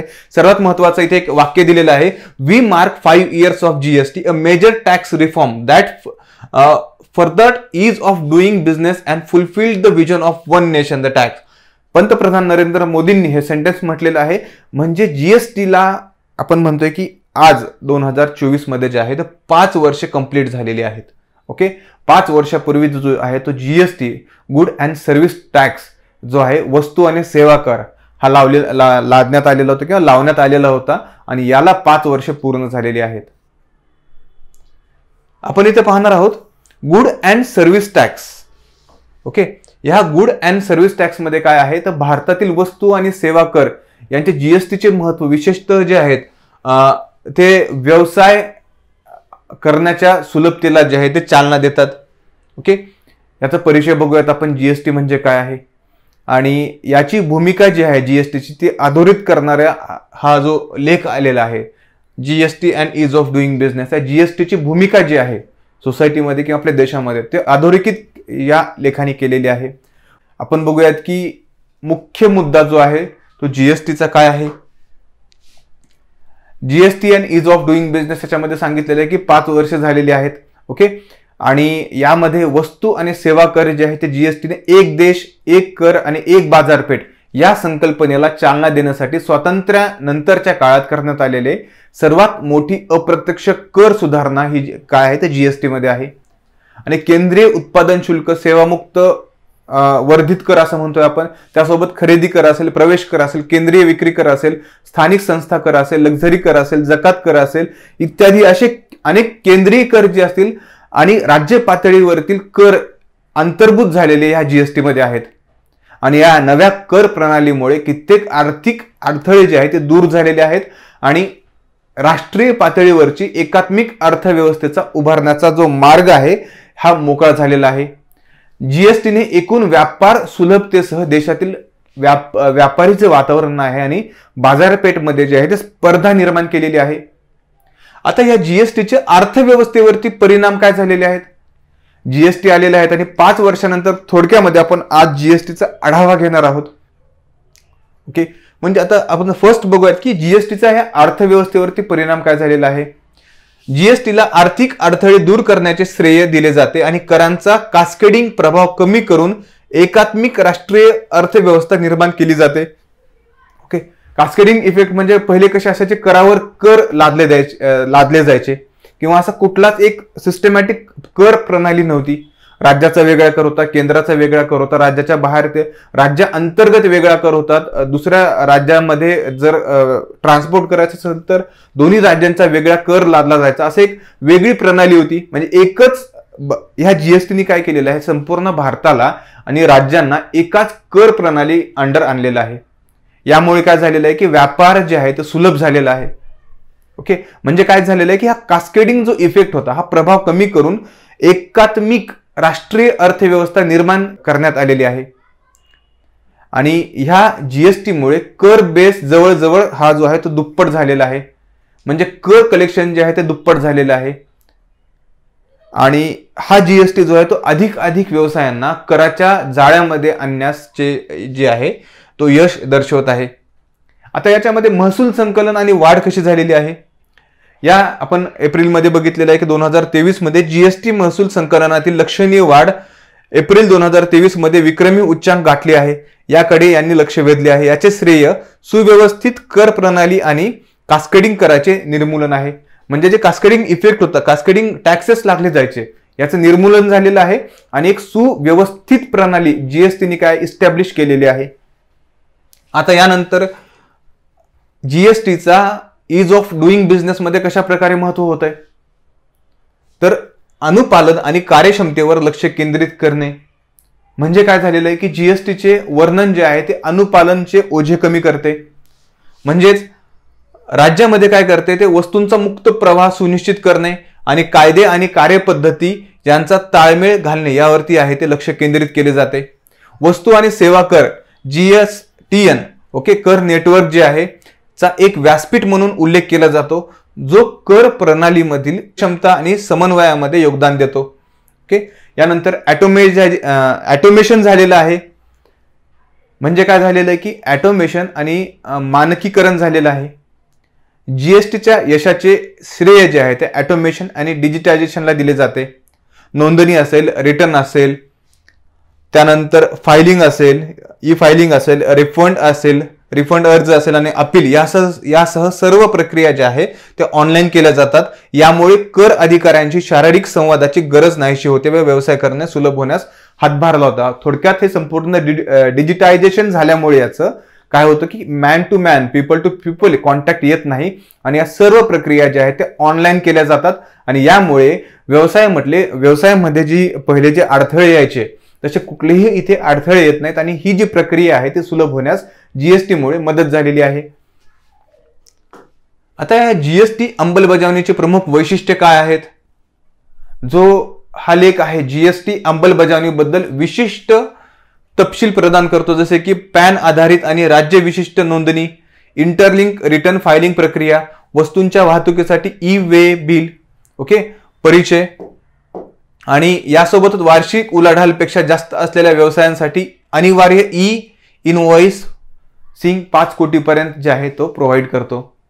आता लहान करदात्यांचा काय उपाय आहे, या लेखात छोट्या करदात्यांना अनुपालन सुलभ करण्यासाठी सरकारचे प्रयत्न अधोरेखित केलेले आहेत. ओके, SMS द्वारा जे आहे म्हणजे SMS द्वारा 0 रिटर्न भरणे, तिमाही रिटर्न नसतील आणि मासिक पेमेंट असेल, योजना आणि छोट्या व्यवसायांसाठी पर्यायी रचना योजना यासारखे उपक्रम या लहान करदात्यांसाठी सुद्धा गव्हर्नमेंटने जीएसटीच्या माध्यमातून चालू केलेले आहेत. यानंतर आपण इथे बघूयात की निर्यातदार जे आहेत, ओके निर्यातदारांना वाढलेला रोख प्रवाह आणि सुविधा काय काय देण्यात आलेल्या आहेत, तर रोख प्रवाह वाढवणे, निर्यातदारांना सुविधा देणे आणि लहान करदात्यांना अनिवार्य नोंदणीकृत जे आहे अनिवार्य नोंदणीकृत आपण असं म्हणतो की त्यांना जे आहे निर्यातदारांना सुविधा देणे, लहान करदात्यांना अनिवार्य नोंदणीशिवाय ई कॉमर्स प्लॅटफॉर्मद्वारे वस्तू विकण्याचा सक्षम करणे या उपायांचा उल्लेख व्यावसायिक क्रियाकल्पांना चालना देण्यासाठी अतिरिक्त पावले म्हणून इथे करण्यात आलेला आहे. ओके, म्हणजे इथे निर्यातदारांना वाढलेला रोख प्रवाह सुद्धा इथे आणि सुविधा सुद्धा या जीएसटी अंडर देण्यात आलेल्या आहेत. यानंतर सरलीकृत कर विभागचे निराकरण कसे करण्यात आलेले आहे, तर कर विवाद संबंधित मागण्यांसाठी एक सूर्यास्त खंड विशिष्ट टप्प्यावर अपील मागे घेण्यास पर्याय आणि जीएसटीच्या काही कलमांमध्ये गुन्हेगारीकरण यासह कर विवाद निराकरण सुलभ करण्यासाठी केलेल्या उपाययोजनांवरती लेखात प्रकाश टाकण्यात आलेला आहे. ओके, म्हणजे हे कसे कसे विवाद सरळ करण्यासाठी, कर भरण्यासाठी काय काय सरळ करण्यात आलेलं आहे हे सुद्धा इथे मेन्शन करण्यात आलेलं आहे. यानंतर सकारात्मक व्यवसाय प्रतिसाद आणि आंतरराष्ट्रीय क्रमवारी लेखात डेटोलिटी. ओके, म्हणजे काय सांगितलेलं याच्यामध्ये तर सर्वेक्षणाचा उल्लेख केलेला आहे. यात जीएसटी कडे व्यावसायिक नेत्यांच्या सकारात्मक प्रतिसाद दर्शवलेला आहे. विशेषतः आपण बघू की सूक्ष्म लघु आणि मध्यम उद्योगासाठी म्हणजे आपण MSME असं म्हणतो, यांसाठी कमी झालेल्या खर्चाची कबुली तसेच जागतिक बँकेच्या व्यवसाय सुलभतेच्या निर्देशांकात भारताच्या सुधारण्याची याच्यामध्ये नोंद करण्यात आलेली आहे. आता जीएसटी मधून जो निष्कर्ष आहे तो कसा निघू शकतो की जीएसटी व्यवस्थेतील उणिवा मान्य करूनही या लेखाचा असा निष्कर्ष काढण्यात आलेला आहे की सकारात्मकता जी नकारात्मकतेपेक्षा जास्त आहेत. जीएसटी काउन्सिलच्या प्रामाणिक प्रयत्नांनी सततच्या सुधारणांसह जीएसटीला एक यशस्वी आणि परिवर्तनकारी सुधारणा घडून आणलेली आहे यावर जोर देण्यात आलेला आहे. म्हणजे जेवढे सकारात्मकता जी आहे, म्हणजे लोकांमध्ये जी सकारात्मकता आहे, जी लोकांमध्ये नकारात्मकता सुद्धा भरपूर व्यापाऱ्यांमध्ये आहे जीएसटीला घेऊन, पण याच्या तुलनेत जी आहे ती सकारात्मकता अधिक आहे. ओके, आणि याच्यावरतीच आणखीन याच्यामध्ये जीएसटी जे टॅक्स कलेक्शन आहे किंवा जीएसटीची प्रोसेस आहे आणि याच्यामध्ये आणखीन सुधारणा घडून आणण्यासाठी आणखीन गव्हर्नमेंट जे आहे ते नवीन नवीन जोर देत आहे की नवीन नवीन काहीतरी आणखीन त्याच्यामध्ये भर देण्याचा प्रयत्न करत आहे.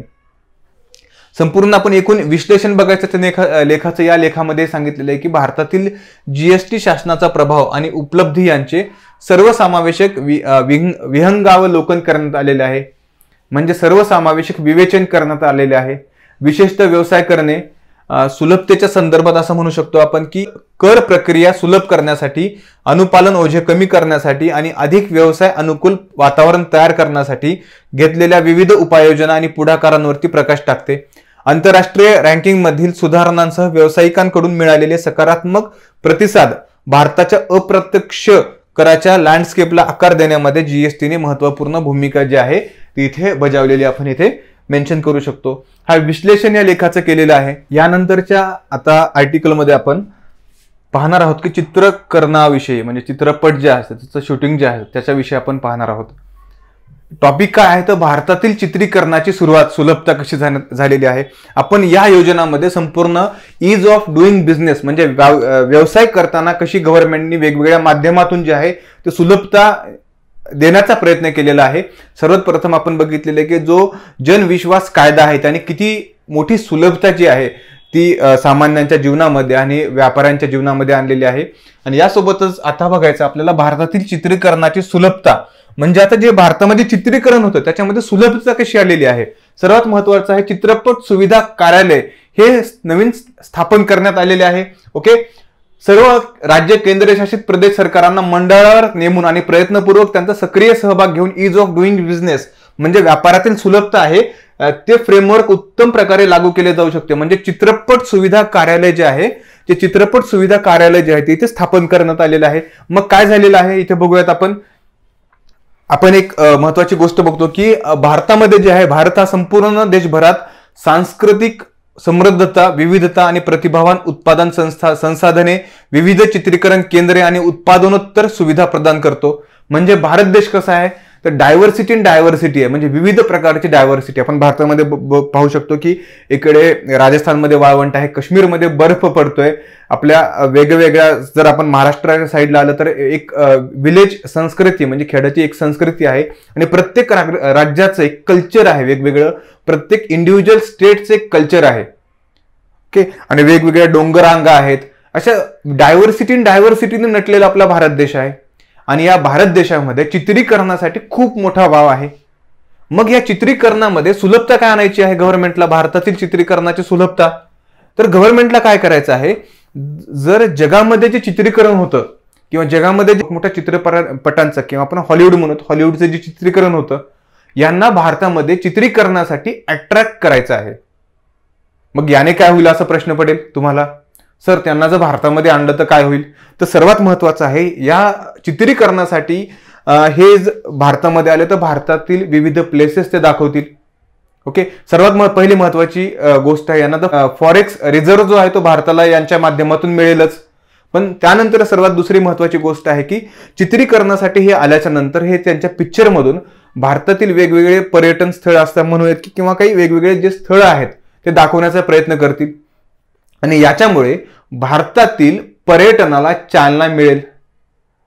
ओके, हा याचा महत्वाचा उद्देश आहे. इथे बघूयात की भारताचा भूगोल हा परदेशी चित्रपट निर्मात्याला देशातील वाळवंट आहे, नद्या, पर्वत, समुद्र किनारे आणि ग्रामीण आणि शहरी क्षेत्रांचे चित्रीकरण करण्यास प्रोत्साहित करतो. ओके, भारत हा परदेशी चित्रपट निर्मात्यांसाठीचा आदर्श चित्रपट बनवण्याचे ठिकाण हे गव्हर्नमेंट जे आहे हे बनवू पाहत आहे. फिल्म फॅसिलिटेशन ऑफिस FFO अर्थात चित्रपट सुविधा कार्यालयाची स्थापना याच्यामध्ये केलेली आहे. ओके, हे आपण बघितलेलं आहे. यानंतर सर्वात महत्वाचं आहे की फिल्मला जे आहे तर प्रोत्साहन दिलेलं आहे. म्हणजे जे चित्रपटाचं शूटिंग आहे भारतामध्ये त्याला गव्हर्नमेंट आहे तर प्रोत्साहन देत आहे. मग कशा पद्धतीने प्रोत्साहन जे आहे ते देत आहे, तर इन्व्हेस्ट इंडिया च्या राष्ट्रीय आणि आंतरराष्ट्रीय नेटवर्कचा फायदा करून भारताला एक पसंतीचे चित्रपट निर्मिती ठिकाण डेस्टिनेशन म्हणून जे आहे ते प्रोत्साहन देण्यात येत आहे. ओके, यासोबतच यांनी जे पोर्टल काढलेलं आहे, या पोर्टलच्या माध्यमातून सुधारित पोर्टलमध्ये सर्व राज्यांचे पोर्टल असेल नॅशनल सिंगल विंडो सिस्टीमसह एकत्रित करण्याचे याच्यामध्ये प्रयत्न केलेले जात आहेत. आता यामध्ये बघूयात की देशातील चित्रीकरणाची सुलभता आणि उपाययोजनांचे कशा प्रकारे कार्य चालते किंवा या खालील उपाययोजना ज्या केलेल्या आहेत गव्हर्नमेंटनी. तर याच्यामधील पहिली उपाययोजना कुठली आहे, तर परदेशी चित्रपट निर्मात्यांना फिल्म F विजा जारी करणे. म्हणजे यांना एक भारतामध्ये येण्यासाठी 1 वर्षाचा F विजा स्वतंत्रपणे जाहीर करण्यात आलेला आहे. त्यानंतर परदेशातील भारतीय मिशनमध्ये नोडल अधिकाऱ्यांची नियुक्ती करणे. एक प्रत्येक स्टेटसाठी एक नोडल अधिकाऱ्यामार्फत घेण्यात येईल आणि हा जो नोडल अधिकारी आहे तो याला सर्व गोष्टींना रिस्पॉन्सिबल असेल. यानंतर राज्य, केंद्रशासित प्रदेश सरकार आणि केंद्र सरकारच्या विभाग एजन्सीमध्ये नोडल अधिकाऱ्यांची नियुक्ती करणे. यानंतर चित्रपटाच्या शूटिंगसाठी परवानग्या देण्यासाठी राष्ट्रीय म्हणजे सिंगल विंडो सिस्टीम जी आहे ही यंत्रणा निर्माण केलेली आहे. परदेशी चित्रपट निर्मात्यांना भारतात चित्रपट उपकरणांच्या प्रवेशाची सुविधा पुरवणे. म्हणजे चित्रपटाला जे आपण इन्स्ट्रुमेंट लागतात किंवा कॅमेरे लागतात किंवा इतर काही सामान लागत असेल हे सुद्धा भारतामध्ये त्यांना आणायची परवानगी आहे ती भारत गव्हर्नमेंटने त्यांना दिलेली आहे. ओके, जे परदेशी चित्रपट निर्माते भारतात शूटिंग करत आहेत त्यांना आर्थिक प्रोत्साहन देणे सर्वात महत्वाची गोष्ट आहे. यांना भारताने 30-40% वेगवेगळ्या कॅटेगरीमध्ये जे आहे ते आर्थिक प्रोत्साहन सुद्धा इथे दिलेलं आहे. जे चित्रपट निर्माते अधिकृतपणे भारतीय भागीदारासह चित्रपटांची सहनिर्मिती करतात त्यांना आर्थिक प्रोत्साहन देणे. म्हणजे भारतातल्या पार्टनर सोबत सुद्धा जे करतायत त्यांना सुद्धा इथे आर्थिक प्रोत्साहन देण्यात येणार आहे. यासोबतच स्वयंचलित मार्गाने थेट परदेशी गुंतवणूक आकर्षित करणे. आपण बघितलेलं आहे की स्वयंचलित मार्गाने डायरेक्ट FDI जो आहे तो त्याला अट्रॅक्ट करणे हे सुद्धा याचं महत्वाचं उद्दिष्ट आहे किंवा या उपाययोजना आहे जे केलेल्या आहेत गव्हर्नमेंटनी. आणि मंत्रालयामार्फत जे आहे तर देशामधील सर्वाधिक चित्रपट अनुकूल राज्यांची राष्ट्रीय क्रमवारी सुद्धा दरवर्षी ते जारी किंवा डिक्लेअर केली जाते. म्हणजे याद्वारे काय होतं तर जो स्टेट चित्रपटाला जास्त अनुकूल आहे यांची इथे क्रमवारी देण्यात येते आणि त्या क्रमवारी यांच्या वेबसाईटवरची टाकण्यात येते. ओके, यामुळे काय होतं की जो चित्रपटाला फेवरेबल किंवा चित्रपटाच्या शूटिंगसाठी फेवरेबल स्टेट आहे त्यांच्यामध्ये जास्त जो आहे तो चित्रपटाचा फ्लो होतो किंवा चित्रपटाच्या चित्रीकरणाचा फ्लो होतो. त्याच्याहून त्यांना FDI जो फॉरेन डायरेक्ट इन्व्हेस्टमेंट आहे तिथे येतं आणि त्यांचे जे पर्यटन आहे त्याचा सुद्धा त्या स्टेटमध्ये इथे विकास होण्यास मदत होते. सर्वात बघितलेलं की चित्रपट विजा जारी करणे ही खूप महत्त्वाची स्टेप आहे. म्हणजे यांच्यासाठी जे कलाकार आहेत, चित्रीकरणामध्ये जे लोक समाविष्ट असतात त्या सर्वांसाठी जे आहे चित्रपट विजा किंवा यांच्यासाठी फिल्म एफ विजा नावाने विशेष श्रेणी जी आहे ते गव्हर्नमेंटने जी आहे ते चालू केलेली आहे. यानंतर आपण बघू की चित्रपट जाहिरात असेल, ओके, AV जाहिराती असतील, डॉक्युमेंटरी असतील, चित्रपट करण्यासाठी भारतात येणाऱ्या परदेशी नागरिकांना परराष्ट्र मंत्रालयाच्या पूर्व परवानगीनुसार आणखीन एक जे व्हिसा दिला जात आहे. म्हणजे जे ॲडव्हर्टाईज वगैरे अशा वेगवेगळ्या गोष्टींसाठी येत असतात, शॉर्ट मूव्ही असेल, यांच्यासाठी जे व्हिसा इथे दिला जात आहे. ओके. यानंतर परवानगीची प्रक्रिया कशी आहे तर वेगवेगळी परवानगीची प्रक्रिया जी आहे त्यांनी ठेवलेली आहे. आपण बघितलेले की single window system establish Indian गव्हर्नमेंटनी केलेली आहे. आणि हे जे आहे ह्या सर्व याची माहिती जी आहे www.ffo.government.in या वेब पोर्टलवर सर्व याची माहिती जी आहे ते फिल्म फॅसिलिटेशन ऑफिसच्या पोर्टलवरती दिलेली आहे. यानंतर रेकी करण्यासाठी म्हणजे ज्या निर्मात्यांना रेकी करण्यासाठी भारतात यायचं असेल, म्हणजे फक्त चित्रपट शूटिंग आपण एक आयडिया घेऊन येतो की इथे चित्रपट शूटिंग करू, तिथले प्लेसेस बघूयात किंवा तिथली रेकी करून येऊयात, यासाठी सुद्धा त्यांना विशेष इथे आहे विशेष फॅसिलिटी ज्या आहेत त्या भारत सरकारतर्फे देण्यात आलेल्या आहेत. ओके.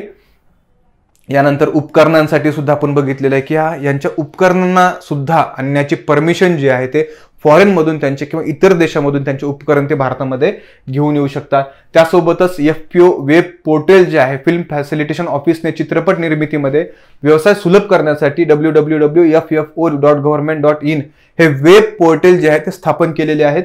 आणि ह्या सिंगल विंडो सिस्टीम म्हणून हे पोर्टल कार्य करतं. आणि तुम्ही या पोर्टलवर ते बघितल्यास तुम्हाला चित्रपटाच्या प्रत्येक स्टेट वाईज कुठल्या चित्रपट म्हणजे तुम्हाला एका कुठल्या थीमवरती चित्रपट काढायचा आहे तर थीम बेस्ड जे आहे त्यांनी इथं तुमचे लोकेशन्स वगैरे दिलेले आहेत. यानंतर आपण याच्यामध्ये बघू शकतो की असे वेगवेगळे जे लोकेशन्स आहेत भारतामध्ये डायव्हर्सिटी म्हणलं खूप डिफरंट टाईपचे लोकेशन्स आहेत. आणि हे जे आहेत जगातील फिल्म बनवणाऱ्यांना अट्रॅक्ट करतात. ओके.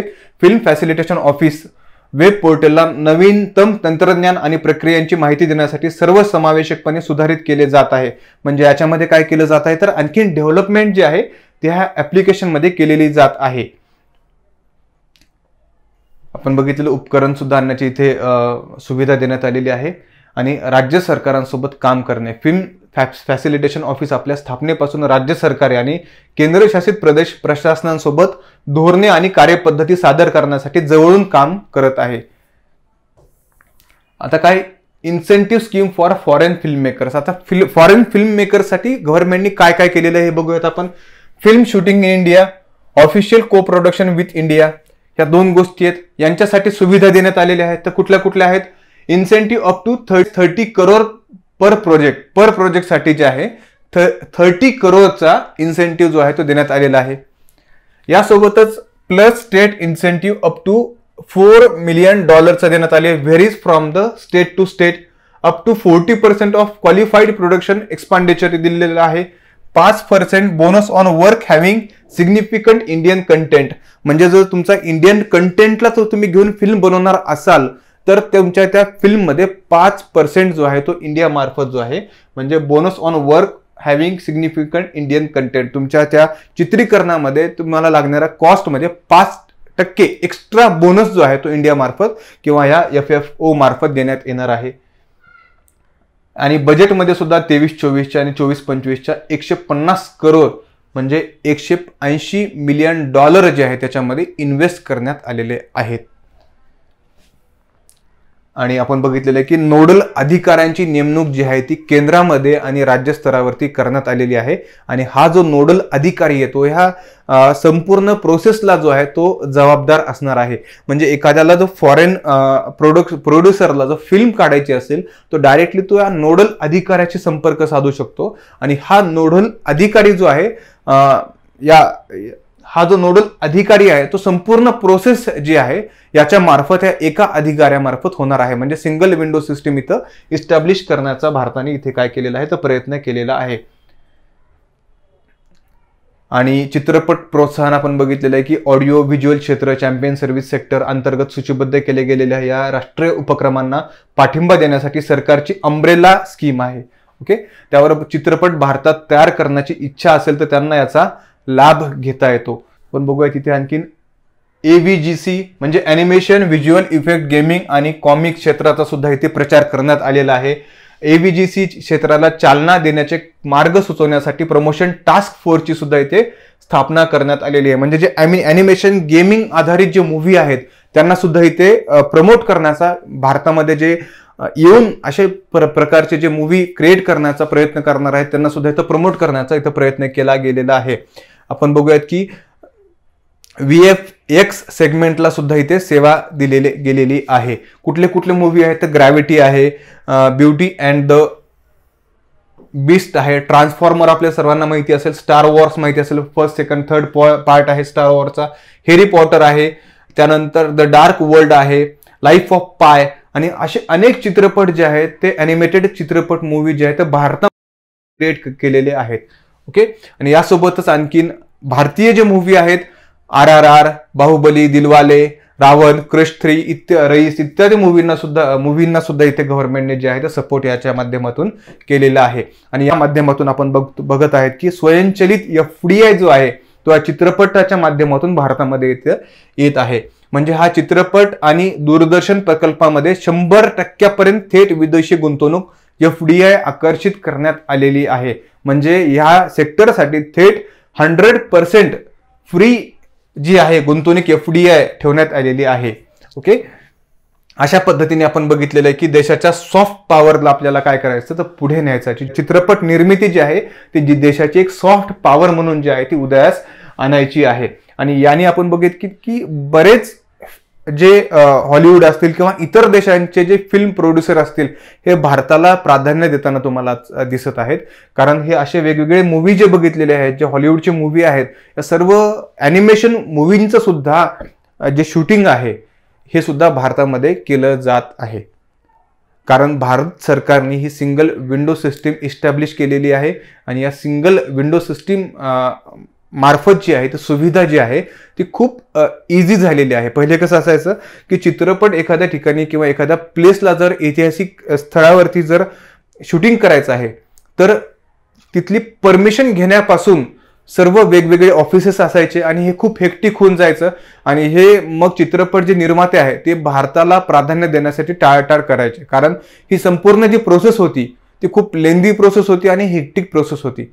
आता ही प्रोसेस तशी न राहता सिंगल विंडो सिस्टीम झालेली आहे आणि प्रत्येक स्टेटला एक नोडल अधिकाऱ्याची नेमणूक करण्यात आलेली आहे.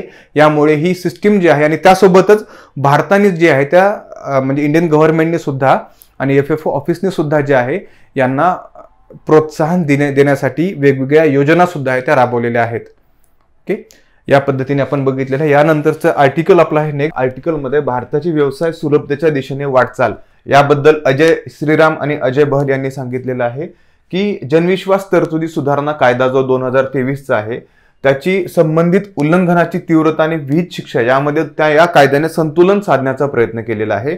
आणि क्षुल्लक तांत्रिक किंवा प्रक्रियात्मक स्वरूपाच्या गुन्ह्यांसाठी विहित केलेली शिक्षा यापूर्वी कशी होती तर कडक होती आणि फौजदारी स्वरूपाची होती. आणि फौजदारी स्वरूपाची शिक्षा जी आहे ती इथे या कायद्यान्वये शिथिल करण्याचा इथे प्रयत्न करण्यात आलेला आहे. व्यवसायाची सुलभता इथे करण्यात आलेलीच आहे. त्यासोबतच या व्यवसाय सुलभतेसोबतच या कायद्यामुळे जीवनाची सुलभता सुद्धा इथे झालेली आपल्याला दिसत आहे. आणि जनविश्वास कायद्यातील तर दुरुस्तीमुळे एक चांगली सुरुवात झालेली आहे आणि असं मत जे आहे त्या उद्योग विश्वाने जे आहे ते इथे केलेलं आहे. आणि यानंतर बघू की उद्योग विश्वाला जे आहे ते अशा कायद्यांमुळे नक्कीच यापुढे सुद्धा दिलासा मिळणार आहे. आत्मनिर्भर भारताच्या स्वयंपूर्ण भारताचा प्रवास हा भारताने व्यवसायाची सुलभता आणि जीवन सुलभता वाढवण्याच्या दिशेने उचललेल्या धाडसी आणि आत्मविश्वासपूर्वक पावलाशी निगडीत आहे. आपल्याला काय करायचं आहे तर आत्मनिर्भर भारत बनवायचा आहे आणि त्याच्यासाठी हा जे कायदा आहे व्यवसाय सुलभता यासोबतच जीवन सुलभता देणारा हा जो कायदा आहे जनविश्वास कायदा हा अत्यंत महत्वाचा आहे. आणि 2023चा जो जनविश्वास कायदा आहे या कायद्याने 19 मंत्रालया अंतर्गत 42 केंद्रीय कायद्यामधील 183 किरकोळ गुन्ह्यासाठी फौजदारी शिक्षेचे सुसूत्रीकरण केलेले आहे. ओके, भारतीय न्यायव्यवस्थेमधील किरकोळ गुन्ह्यांची संख्या जी आहे आता कमी होऊन या न्यायव्यवस्थेला ज्वलंत प्रश्नावर लक्ष केंद्रित करण्यास या कायद्यामुळे जे आहे ते मदत होणार आहे. आपण नेहमीच म्हणत असतो की भारतीय न्यायव्यवस्थेवरती आहे ते खूप मोठा लोड आहे, किंवा या वेगवेगळ्या म्हणजे ज्या कायदे आहेत किंवा ज्या शिक्षा दिलेल्या आहेत त्यांचं खूप मोठं या न्यायव्यवस्थेवरती जे आहे ते बोजा आहे. ओके, आणि हा इथे कमी होण्यास या कायद्याने काय होणार आहे तर मदत होणार आहे. इथे आपण आणखीन बघणार आहोत की ईज ऑफ डुईंग बिझनेस साठी काय महत्वाचं आहे, तर स्पाइस प्लस फॉर्म आणलेल्या बिझनेससाठी जो स्पाइस प्लस फॉर्म आहे तो बिझनेस रजिस्ट्रेशन करण्यापासून पॅन काढण्यापर्यंत हा जो सिंगल विंडो प्लॅटफॉर्म आहे स्पाइस प्लस फॉर्म हा मदत करतो. त्यानंतर इनसॉल्व्हन्सी आणि बँकरप्सी कोड हा जो 2016चा आहे हा सुद्धा ईज ऑफ बिझनेस साठी खूप मदत करणार आहे. त्यासोबतच इंट्रोडक्शन ऑफ द जनविश्वास बिल हा एक सर्वात महत्वाचा जो टप्पा आहे, हा एक टप्पा खूप महत्वाचा बिझनेस उद्योगाला समोर आणण्यासाठी राहणार आहे. त्यानंतर आपण बघूयात की या कायद्याअंतर्गत अनेक किरकोळ किंवा तांत्रिक चुकांना गुन्ह्यामधून जे आहे ते वगळण्यात आलेले आहे. या अगोदर अशा चुकांना फौजदारी स्वरूपाच्या गुन्ह्याची तरतूद होती, आणि आता काय करणार आहे ते किरकोळ दंड किंवा त्या गुन्ह्या अन्वये जे दंड असेल तो दंड भरून ज्यांना शिक्षा झालेली आहे त्यांना इथे सोडून देण्यात येणार आहे. म्हणजे त्यांना जे आहे फौजदारी अंतर्गत त्यांना अटक केली जाणार नाही किंवा फौजदारी गुन्हा त्यांच्यावरती दाखल केला जाणार नाही. यामुळे काय होईल तर कंपन्यांना आपल्या ज्या फौजदारी शिक्षेकडे लक्ष द्यात होत्या, म्हणजे कंपन्यांचा बराचसा वेळ हे या न्यायव्यवस्थेमध्ये गुंतत होता आणि त्यांच्या प्रोडक्टिव्हिटीवरती याचा परिणाम होत होता. आता यापुढे काय होणार आहे, याचा परिणाम जो आहे तो कंपन्यांच्या प्रोडक्टिव्हिटीवरती होणार नाही, आणि कंपन्यांना त्या एखाद्या त्यांनी केलेल्या जी चूक असेल त्या चुकीबद्दल त्यांना एका दंडाची, ज्याप्रमाणे त्यांनी ज्या गोष्टी केलेल्या आहेत कायद्याच्या बाहेर ज्या गोष्टी केलेल्या आहेत त्या अंतर्गत त्यांना दंडाची शिक्षा होईल.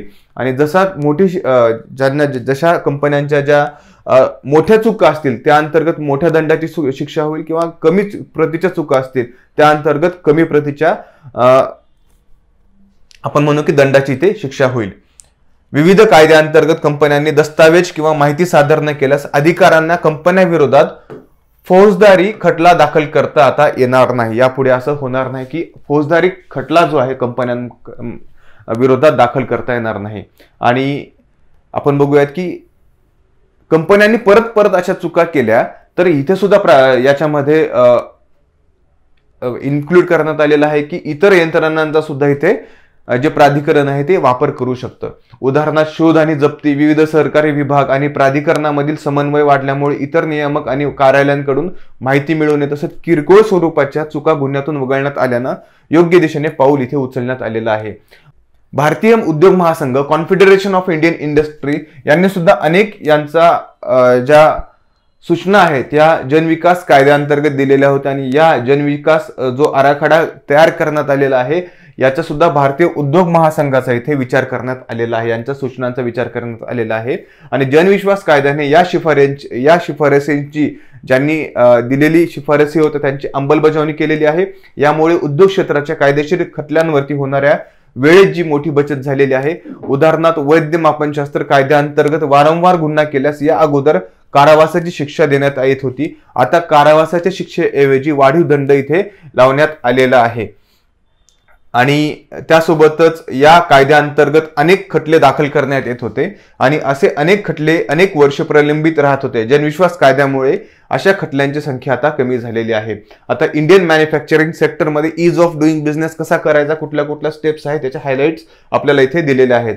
सिम्प्लिफाईंग सेटिंग अप बिझनेस, म्हणजे बिझनेस इस्टॅब्लिश करण्यासाठी गव्हर्नमेंटच्या ज्या प्रोसिजर आहेत त्या कशा करायच्या सिम्प्लिफाय करायच्या आहेत. त्यानंतर single window for various permit, आता ज्या बिझनेस काढण्यासाठी जे परमिट लागतात, वेगवेगळे परमिशन लागतात, त्यांना सिंगल विंडो सिस्टीम केलेली आहे. या अगोदर कसं असायचं की परमिशन घेण्यासाठी प्रत्येक वेगवेगळ्या डिपार्टमेंट किंवा वेगवेगळ्या ऑफिसला आपल्याला चक्रा मारावा लागायच्या. आता इथे सिंगल विंडो सिस्टीम केलेली आहे, म्हणजे एकाच विंडो अंतर्गत सर्व तुम्हाला या सेवा मिळणार आहेत. आणि मोस्टली इथं आता ईज ऑफ डुईंग बिझनेस मध्ये संपूर्ण बिझनेस जो आहे तो ऑटोमेटिव्ह, म्हणजे थोडक्यात आपण असं म्हणू शकतो की इलेक्ट्रॉनिकली करण्याचा प्रयत्न करण्यात आलेला आहे. म्हणजे संपूर्ण परमिशन तुम्हाला गव्हर्नमेंट मार्फत ज्या ज्या परमिशन मिळायच्या आहेत त्या सर्व तुम्हाला एका प्लॅटफॉर्म, इलेक्ट्रॉनिक प्लॅटफॉर्मवरती मिळण्यासाठी गव्हर्नमेंट जे आहे ते प्रयत्न करत आहे.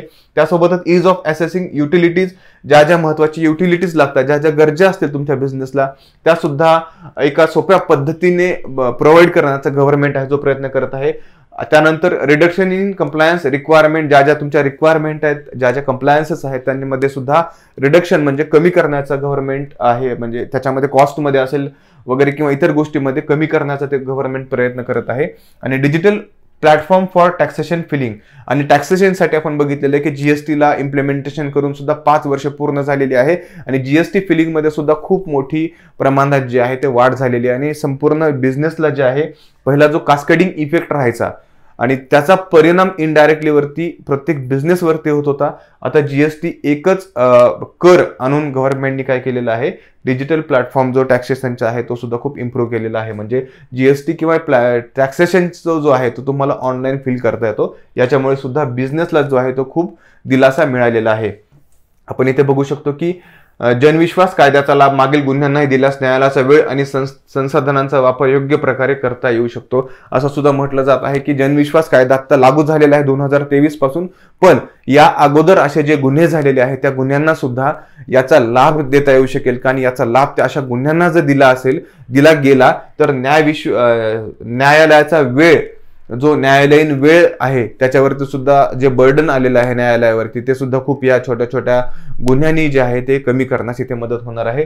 त्यासोबतच आपण इथे बघू की सध्या एखादं उल्लंघन केल्यास कमी शिक्षा देण्यात येत असल्यास याचा विस्तार मागील उल्लंघनालाही लागू केल्यास न्यायालयीन खटल्यांची संख्या कमी होऊ शकते, असं मत सुद्धा सर्वोच्च न्यायालयाने व्यक्त केलेलं आहे. आणि त्यासोबतच जनविश्वास विधेयक जे आहे याची जी संयुक्त समिती बनवण्यात आलेली होती, या संयुक्त समितीने सुद्धा असंच ओपिनियन दिलेलं आहे की या अहवालात पूर्वलक्षी प्रभाव देण्यासाठी कायदेशीर बाबी, शक्यता आणि इतर परिणामांचा विचार करण्याची शिफारस केलेली आहे. म्हणजे पूर्वलक्षी म्हणजे या अगोदर झालेले जे फौजदारी स्वरूपाचे जे गुन्हे असतील, हे गुन्हे मागे घेण्यासंदर्भात ज्या गोष्टी असतील याला सुद्धा यांनी कायदेशीर बाबी तपासून आणि इतर परिणामांचा विचार करण्याची इथं सुद्धा यांनी या संयुक्त संसदीय समितीने जे आहे ते शिफारस केलेली आहे. यानंतर पूर्वलक्षी प्रभावाची तरतूद वाढवताना जे आहे आरोपीला सध्याची कारवाई सुरू ठेवण्यास, म्हणजे जी पूर्वलक्षी जी कारवाई चालू आहे ती चालू ठेवायची आहे का या नवीन कायद्या अंतर्गत जे आहे ते तुम्हाला गुन्हे मुक्त होऊन तुम्हाला दंड भरून इथून मुक्त व्हायचं आहे, हा विकल्प जो आहे तो दिला जाऊ शकतो, असं सुद्धा या संयुक्त समिती शिफारस आहे. या समितीने जे आहे ती शिफारस इथे केलेली आहे. यामुळे निश्चितच काय होणार आहे, ते न्याय व्यवस्थेवरील आणि उद्योग क्षेत्रावरील ओझे कमी होण्यास मदत होणार आहे. आपण इथे पाहू शकतो की 2023च्या कंपनी कायद्यामधील सुधारणा सुरू झालेल्या अपराध मुक्तीच्या प्रवासाला जनविश्वास कायद्यामुळे गती मिळालेली आहे. आणि हा जो कायदा आहे इतर कायद्यामध्ये सुद्धा आणखीन सुधारणा झालेली नाही. म्हणजे इतर कायद्यामध्ये आगाप जी आहे, इतर कायद्यामध्ये आगाप सुधारणा झालेली नाही. त्या कायद्यात सुधारणा करण्यासाठी जनविश्वास कायदा हा मार्गदर्शक ठरू शकतो. हे कायदे जे आहेत ते उद्योजकतेची वाढ रोखण्याऐवजी उद्योजकतेला प्रोत्साहन देण्यासाठी बनवण्यात आलेले पाहिजेत. म्हणजे आपल्या प्रधानमंत्र्यांचं एक वाक्य होतं की 2016 साली त्यांनी सांगितलेलं होतं की जनतेवर गव्हर्नमेंटचा जो आहे ते विश्वास असला पाहिजे, आणि ह्या विश्वासाचंच फळ ते म्हणतात की हा जनविश्वास कायदा आहे. म्हणजे जोपर्यंत गव्हर्नमेंट, सरकार जनतेवर विश्वास ठेवून कार्य करत नाही तोपर्यंत देश हा पुढे जाणार नाही. त्यासाठी जनविश्वास कायद्याचा देशाला पुढे नेण्यासाठी, उद्योगधंद्याला पुढे नेण्यासाठी खूप महत्वाचा इथे वाटा असणार आहे. आणि इथे असं म्हटलेलं आहे की आणखीन हे जनविश्वास कायद्याअंतर्गत एवढे कायदे आणण्यात आलेले आहेत, पण आणखीन आपल्या कायद्यामध्ये आणखीन असे अनेक कायदे आहेत की ज्यांना इज ऑफ डुईंग बिझनेस आणि इज ऑफ लिव्हिंग साठी सुद्धा या कायद्यांची मदत होणार आहेत. असे सुद्धा कायदे जे आहेत यापुढे या जनविश्वास अंतर्गत समाविष्ट केले जावेत, असं सुद्धा यांचं मत आहे. व्यवसाय सुलभतेचे वातावरण तयार करण्यासाठी जनविश्वास 2.0 अंतर्गत शाश्वत सुधारणांना CIIचा सरकारला पूर्ण पाठिंबा आहे. म्हणजे उद्योग क्षेत्राने सुद्धा गव्हर्नमेंटला जे आहे ते असे कायदे करण्यासाठी जो आहे आपला पूर्ण पाठिंबा जो आहे तो दर्शवण्यात आलेला आहे. आता यानंतर जे आर्टिकल आहे आपलं ते बघूयात. Indo African relationship amidst south cooperation. म्हणजे इंडो आफ्रिकन रिलेशनशिप आणि साऊथ साऊथ कॉर्पोरेशन, म्हणजे जे आपण ग्लोबल साऊथ असं म्हणतो, याच्याबद्दल यांनी सांगितलेलं आहे. या आर्टिकलमध्ये आपल्याला इथे सांगितलेलं आहे की ग्लोबल साऊथ डायनॅमिक्सचा परिचय.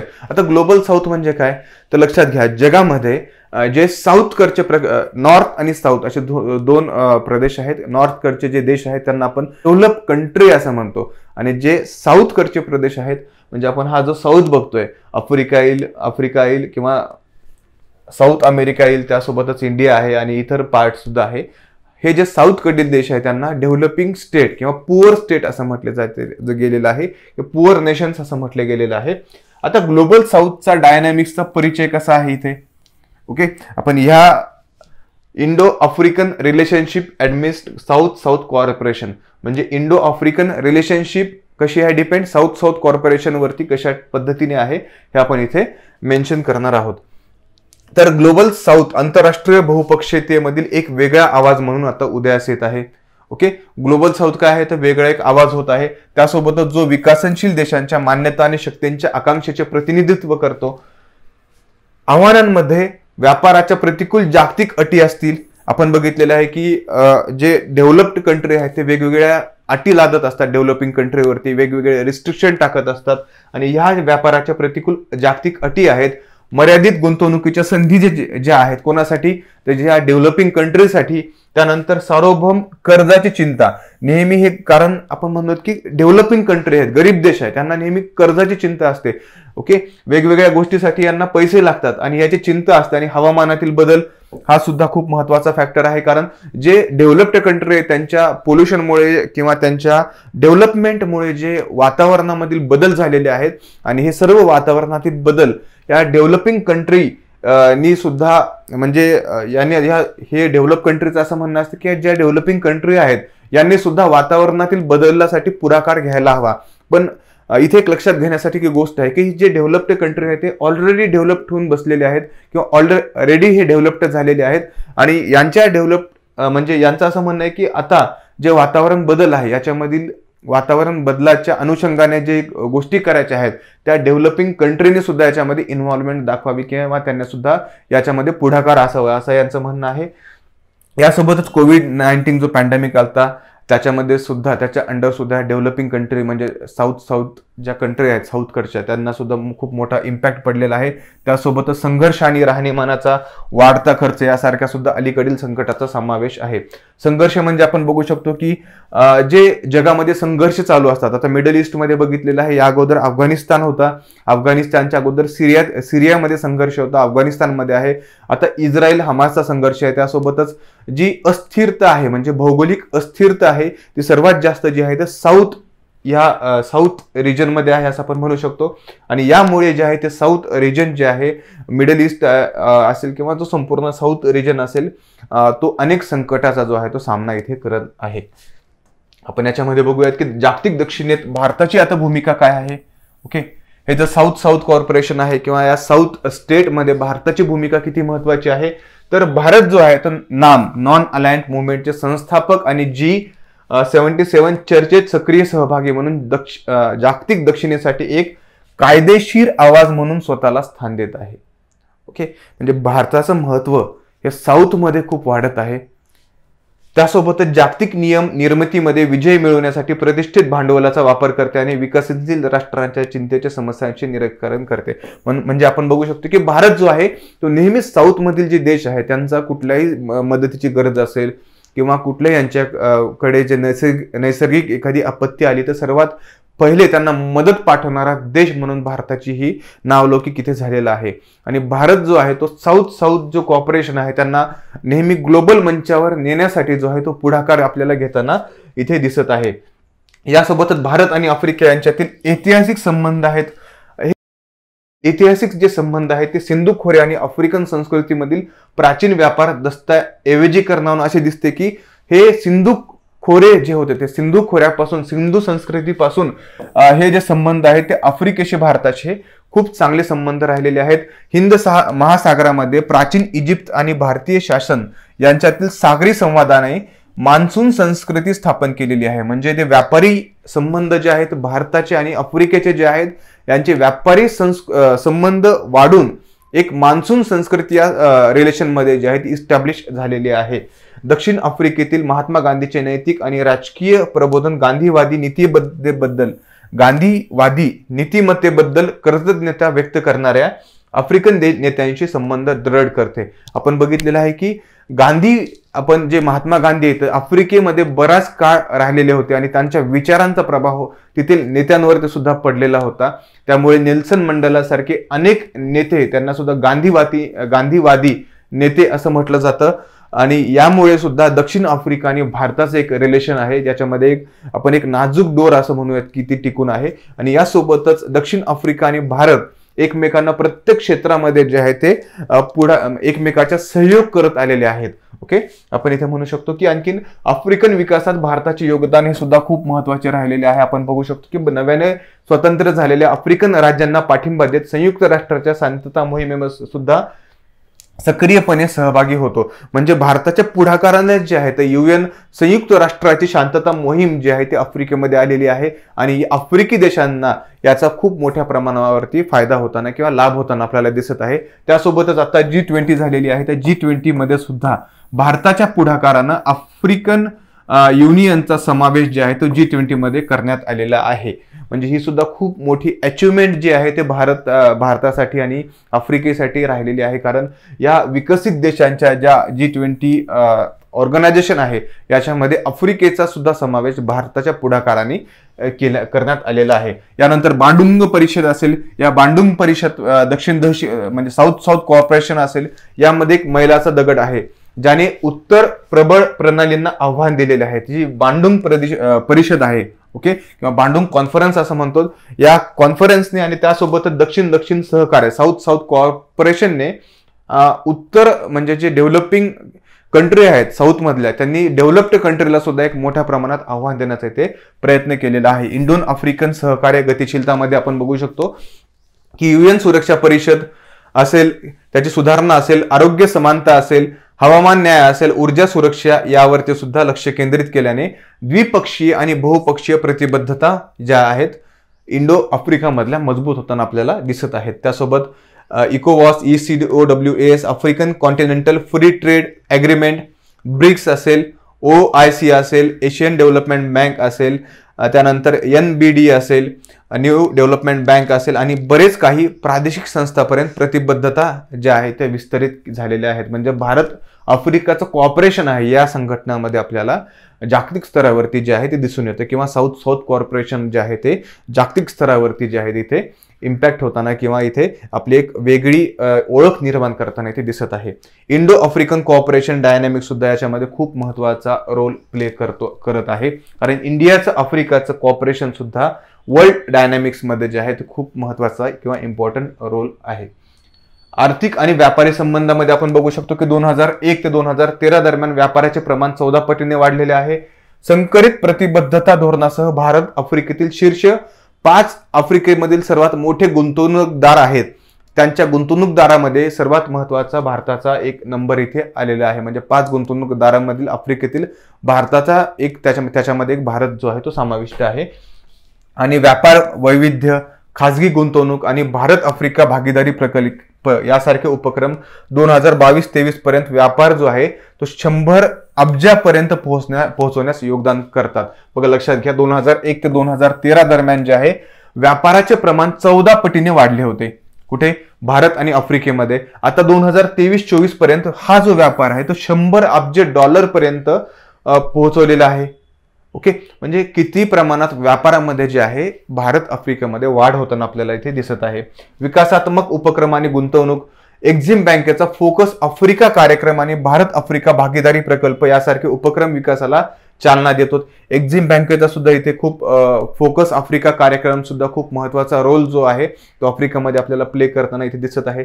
त्यासोबतच सर्वसमावेशक आर्थिक सहकार्य करार असेल, व्यापार करार असेल आणि विविध क्षेत्रातील गुंतवणूक परस्पर वाढीस जे आहे ते हातभार लावताना सुद्धा आपल्याला या इंडो आफ्रिका रिलेशन्स मध्ये आपल्याला इथे दिसत आहेत. दक्षिण सहकार्य धोरण साऊथ कोऑपरेशन खूप महत्वाचं आहे.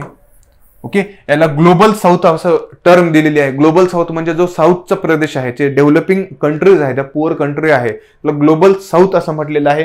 हा जो ग्लोबल साऊथ आहे हा कोऑपरेशन आहे पारंपरिक पॉवर डायनामिक्स जे चालत आलेल्या डेव्हलपिंग कंट्री मार्फत, ज्या डेव्हलप्ड कंट्री आहे त्यांच्या मार्फत चालत आलेलं आहे. म्हणजे अमेरिका असेल, UK असेल किंवा इतर डेव्हलप्ड कंट्री असतील, त्यांच्या डायनामिक्सला आव्हान देत नियम निर्माता म्हणून सुद्धा विकसित होत आहे. म्हणजे प्रत्येक क्षेत्रामध्ये, प्रत्येक ऑर्गनायझेशनमध्ये सुद्धा या ग्लोबल ऑर्गनायझेशनमध्ये हा एक गट आहे. साऊथ म्हणजे आपण साऊथ कॉर्पोरेशन म्हणतो किंवा ग्लोबल साऊथ म्हणतो. हा एक पॉवर गट म्हणून जो आहे तो उदयास येत आहे. ओके, आणि ह्यांच्या पॉवर गट म्हणून उदयास आल्यामुळे किंवा पारंपरिक पॉवर डायनामिक्सला सुद्धा हा जो आहे तो आव्हान देत आहे. आणि एक प्रेशर ग्रुप असं म्हणू शकतो आपण, प्रेशर ग्रुप म्हणून हा सुद्धा आहे. हा जागतिक निर्णय घेण्यासाठी इथे इम्पॅक्ट करताना ग्लोबल साऊथचा सुद्धा खूप महत्वाचा वाटा आपल्याला दिसत आहे. त्रिकोणीय सहकार्य म्हणजे ट्रायंग्युलर कोऑपरेशन. आता ट्रायंग्युलर कोऑपरेशन काय आहे तर लक्षात घ्या, ट्रायंग्युलर कोऑपरेशन म्हणजे जे ग्लोबल साऊथ म्हणतो किंवा ज्या डेव्हलप आणि डेव्हलपिंग कंट्री आहेत यांचं कोऑर्डिनेशन, यांचं कोऑपरेशन करून या डेव्हलपिंग कंट्री मध्ये काय करायचं आहे तर विविध त्यांना सामायिक उद्दिष्टांसाठी आणि जागतिक सहकार्यासाठी जे आहे किंवा परस्पर फायद्यासाठी त्यांना पुढाकार घेऊन यांना मेन स्ट्रीम मध्ये आणण्याचा प्रयत्न करायचा आहे, आपण इथे असं म्हणू शकतो. म्हणजे ट्रायंग्युलर कॉर्पोरेशन म्हणजे डेव्हलप आणि डेव्हलपिंग कंट्री मधलं जे आहे ते कॉर्पोरेशन आहे, याला आपण ट्रायंग्युलर कॉर्पोरेशन असं म्हणतो. त्यासोबतच वर्धित सहकार्यासाठी प्रिस्क्रिप्शन म्हणजे काय करायचं, उत्पादक क्षमता निर्माण करण्यावर लक्ष केंद्रित करायचं आहे. विशेषतः या साऊथ मधल्या कंट्री आहेत, आपण ग्लोबल साऊथ म्हणतो, यांनी कृषी असेल, अन्नधान्य असेल, अन्न सुरक्षा असेल आणि ग्रामीण विकास याच्यावरती फोकस करायचा आहे. कारण यांच्या पायाभूत सुविधा ज्या आहेत त्या आणखी विकसित झालेल्या नाहीत. भरपूर आफ्रिकन नेशन्स असतील, आफ्रिकन राष्ट्र असतील किंवा इतर जे साऊथ मधील राष्ट्र असतील ते आपण बघू शकतो की अत्यंत गरिबी खाली किंवा अत्यंत हलाखीचं जीवन जगताना आपल्याला दिसत आहेत. या डेव्हलपिंग नेशन किंवा डेव्हलप्ड नेशन जे आहेत त्यांनी सुद्धा यांना मदत करायची आहे. आणि ट्रायंग्युलर कोऑपरेशन मधून यांना विशेषतः कृषी असेल, अन्न असेल, सुरक्षा असेल आणि ग्रामीण विकासासाठी सुद्धा इथे योगदान द्यायचं आहे. यासोबतच प्रशासन मानके मजबूत करायचे आहेत. मदत आणि गुंतवणुकीद्वारे मानवी आणि सामाजिक विकास यांचा सुधारण्यासाठी प्रयत्न करायचे आहेत. आणि निसर्गासाठी कर्ज स्वॅप एक्सप्लोर करायचं आहे. म्हणजे यांचा सामाजिक विकास करण्यासाठी सुद्धा खूप महत्वाचं योगदान द्यायचं आहे. आपण बघतोय की नेहमीच भारत जो आहे हा इतर देश असतील किंवा आफ्रिकन कंट्री असतील यांना वेगवेगळ्या गोष्टींमध्ये जे आहे ते सहकार्य करत आलेला आहे. आपण कोविडमध्ये सुद्धा, कोविड पॅन्डेमिक मध्ये सुद्धा बघितलं की भारताने जे आहे ते आफ्रिकेला खूप मोठ्या प्रमाणात, आफ्रिकन जो कॉन्टिनेंट आहे तिथले देश आहेत या देशांना खूप मोठ्या प्रमाणात कोविडची व्हॅक्सिन आहे हे व्हॅक्सिन प्रोव्हाइड केलेली होती आणि कमी पैशामध्ये ही व्हॅक्सिन प्रोव्हाइड केलेली होती. काही देशांना फ्री सुद्धा व्हॅक्सिन दिलेली होती. त्यासोबतच भारताचं जे कोविन ऍप्लिकेशन आहे, आरोग्य सेतू ऍप्लिकेशन आहे, हे सुद्धा भारताने अनेक देशांना प्रोव्हाइड केलेलं होतं. यामुळे भारताची आणि आफ्रिकेची जी सामरिकता आहे किंवा एक रिलेशन इस्टॅब्लिश झालेले आहेत. हे पहिलेपासून जे आपण म्हणतो की जे एन्शियंट पासून जे म्हणजे किंवा सिंधू खोऱ्यापासून जे रिलेशन इस्टॅब्लिश झालेले आहे ते भारत आणखीन सुद्धा हे टिकून आहे. आणि यामध्ये भारताचं आणि आफ्रिकेचं कोऑपरेशन हे नक्कीच मोलाचं योगदान देणारं इथे ठरत आहे. आव्हानाने भविष्यातील उपक्रम काय असतील मग ज्या साऊथ कोऑपरेशन किंवा भारत आफ्रिकन युनियन किंवा कोऑपरेशन मध्ये? या आव्हानांमध्ये व्यापार समस्या आहे, राजकीय अस्थिरता आहे, रसद खर्च आहे आणि आफ्रिकन संसाधनांचे सुरक्षितीकरण यांचा समावेश आहे. आपण बघितलेले की राजकीय अस्थिरता खूप मोठ्या प्रमाणात जी आहे त्या साऊथ रिजनमध्ये, ग्लोबल साऊथमध्ये आपल्याला बघायला मिळत आहे. त्यासोबतच भविष्यातील उपक्रम परिणाम चालित, मागणी चालित आणि संदर्भ अज्ञेयवादी असावेत. मानवी संसाधने, ज्ञात तंत्रज्ञान आणि टिकाव यावरती लक्ष केंद्रित करतात. सगळ्यात महत्त्वाचं आहे आता इथे येणाऱ्या काळामध्ये या साऊथमधील जे अंडर डेव्हलप्ड कंट्री आहेत किंवा डेव्हलपिंग कंट्री आहेत यांच्यामध्ये काही सेक्टरवरती इथे फोकस करण्याची गरज आहे. तर कुठले कुठले आहेत ते की मानवी संसाधने असतील, नॉलेज असेल किंवा एज्युकेशन सिस्टीम असेल, इन्फॉर्मेशन टेक्नॉलॉजी सिस्टीम असेल, सायन्स असेल, याच्यामध्ये यांना पुढे आणण्याची गरज आहे आणि याच्यामध्ये यांना कोऑपरेशन करण्याची इथे येणाऱ्या काळामध्ये गरज असं आहे. जागतिक विकासात दक्षिण सहकार्याची भूमिका कशी राहिलेली आहे आपण बघू शकतो की जागतिक विकासामध्ये दक्षिण सहकार्य राष्ट्रीय प्रणालीशी संरेखित करण्यासाठी आणि सस्टेनेबल डेव्हलपमेंट गोल आणि मिलेनियम डेव्हलपमेंट गोल सारखी जागतिक उद्दिष्टे साध्य करण्यासाठी सक्रिय असले पाहिजे. म्हणजे आपण बघू शकतो की जागतिक सहकार्यामध्ये सुद्धा जे दक्षिण सहकार्य आहे यामध्ये सस्टेनेबल डेव्हलपमेंट गोल यासारखी जागतिक उद्दिष्टे करण्यासाठी यांनी सुद्धा सक्रिय असलं पाहिजे. कारण आपल्याला जागतिक लेव्हलला जर बघितलं तर कार्बन इमिशन खूप जास्त आहे. भारताचा 2070 पर्यंत जे कार्बन इमिशन 0 करण्याचा जो आहे तो प्लॅन आहे. आणि त्याचसोबतच भारत जो आहे वेगवेगळ्या गोष्टी ज्या आहेत ते इम्प्लिमेंट करण्याचा प्रयत्न करणार आहे. म्हणजेच रिन्युएबल एनर्जी असेल, त्यासोबतच हरित ग्रीड असेल, असे वेगवेगळे प्रकल्प आहेत ते भारत आणत आहे. म्हणजे सस्टेनेबल डेव्हलपमेंट गोल आहे यांना पूर्ण करण्याचा जो प्रयत्न आहे तो केला जात आहे. आणि यासोबतच विखंडन टाळण्यासाठी आणि मदतीचे जास्तीत जास्त फायदे मिळवण्यासाठी सहयोग नेटवर्क अधिक खोलवर जाणे आवश्यक आहे. म्हणजे जे कोऑपरेशन आहे, ओके, म्हणजे हे जे ग्लोबल साऊथ आहे त्यांचं जे पॉवर्टी आहे किंवा जे अंडर डेव्हलप्ड कंट्री आहेत, काही डेव्हलपिंग कंट्री आहेत, त्यांना विकसित करण्यासाठी एक स्ट्रॉंग कॉर्पोरेशन नेटवर्क, ओके, एक स्ट्रॉंग सहयोग नेटवर्कची खूप मोठ्या प्रमाणात इथे आवश्यकता आहे. आणि यासोबत निष्कर्ष काय काढू शकतो आपण की दक्षिण सहकार्याच्या तत्वांमध्ये अंतर्भूत असलेले भारत आफ्रिकन संबंध आर्थिक व्यापार आणि विकासात्मक आयामांसह धोरणात्मक भागीदारीत विकसित झालेले आहेत असं आपण म्हणू शकतो. आणि भविष्यासाठी परस्पर वाढीसाठी हे सतत प्रयत्न करणे, आव्हानांना समोर जाणे आणि जागतिक विकासाच्या विकसित लँडस्केपमध्ये सखोल सहकार्य वाढवणे आवश्यक आहे. सर्वात महत्वाचं इथे पॉइंट असणार आहे की कोऑपरेशन, ओके, साऊथ ग्लोबल साऊथचं जे कोऑपरेशन आहे ते जागतिक लेवलला जे आहे तर साऊथचं कॉर्पोरेशन हे एक वेगळा ठसा उमटण्यामध्ये मदत करणार आहे. आणि जे डेव्हलपिंग कंट्री ज्या ऑर्गनायझेशन आहेत त्यांच्या किंवा त्यांच्यावरती एक प्रेशर ग्रुपमधून सुद्धा हे साऊथ कॉर्पोरेशन जे आहे ते मदत करणार आहे.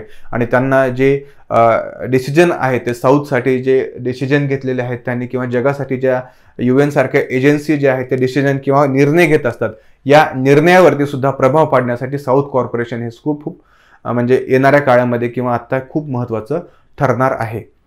या पद्धतीने आपण ही योजना आहे ती पाहिलेली आहे. या आर्टिकलमध्ये आपण साऊथ कॉर्पोरेशन असेल, ग्लोबल साऊथ असं म्हणतो किंवा इंडिया आफ्रिका कोऑपरेशन आहे हे आपण व्यवस्थित इन डिटेल आपण इथे स्टडी केलेलं आहे. या योजनेमध्ये आपण बरेच आर्टिकल बघितलेले आहेत. जनविश्वास कायदा 2023 खूप महत्त्वाचा आहे आणि या कायद्याअंतर्गत ईज ऑफ डुईंग बिझनेस करण्यात आलेला आहे. म्हणजे व्यापारामध्ये सुलभता करण्यात आलेली आहे. त्यासोबतच व्यापाराची सुलभता सोबतच जीवनाची सुलभता सुद्धा या कायद्याने करण्यात आलेली आहे.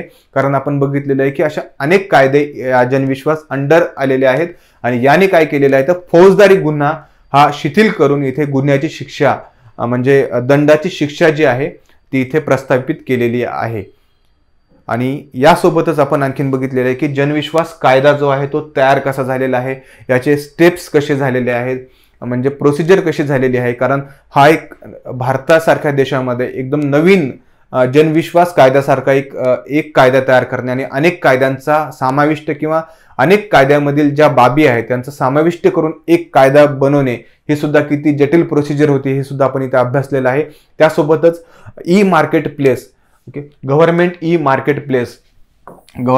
मार्केट GEM असं म्हणतो. या गव्हर्नमेंट ई मार्केट प्लेस सुद्धा व्यापाराची सुलभता कशा पद्धतीने झालेली आहे आपण इथे पाहण्याचा प्रयत्न केलेला आहे. त्यासोबतच चित्रपट या GEM या मार्केट प्लेस सोबतच चित्रपट शूटिंगची जी सुविधा आहे, ओके, म्हणजे चित्रपट करण्याची जी सुविधा आहे ती सुद्धा सुविधा ईज ऑफ डुईंग बिझनेस अंतर्गत भारतीय गव्हर्नमेंटने एक सिंगल विंडो सिस्टीम काढून सुद्धा ही सुविधा करण्याचा इथे प्रयत्न केलेला आपण पाहिलेला आहे.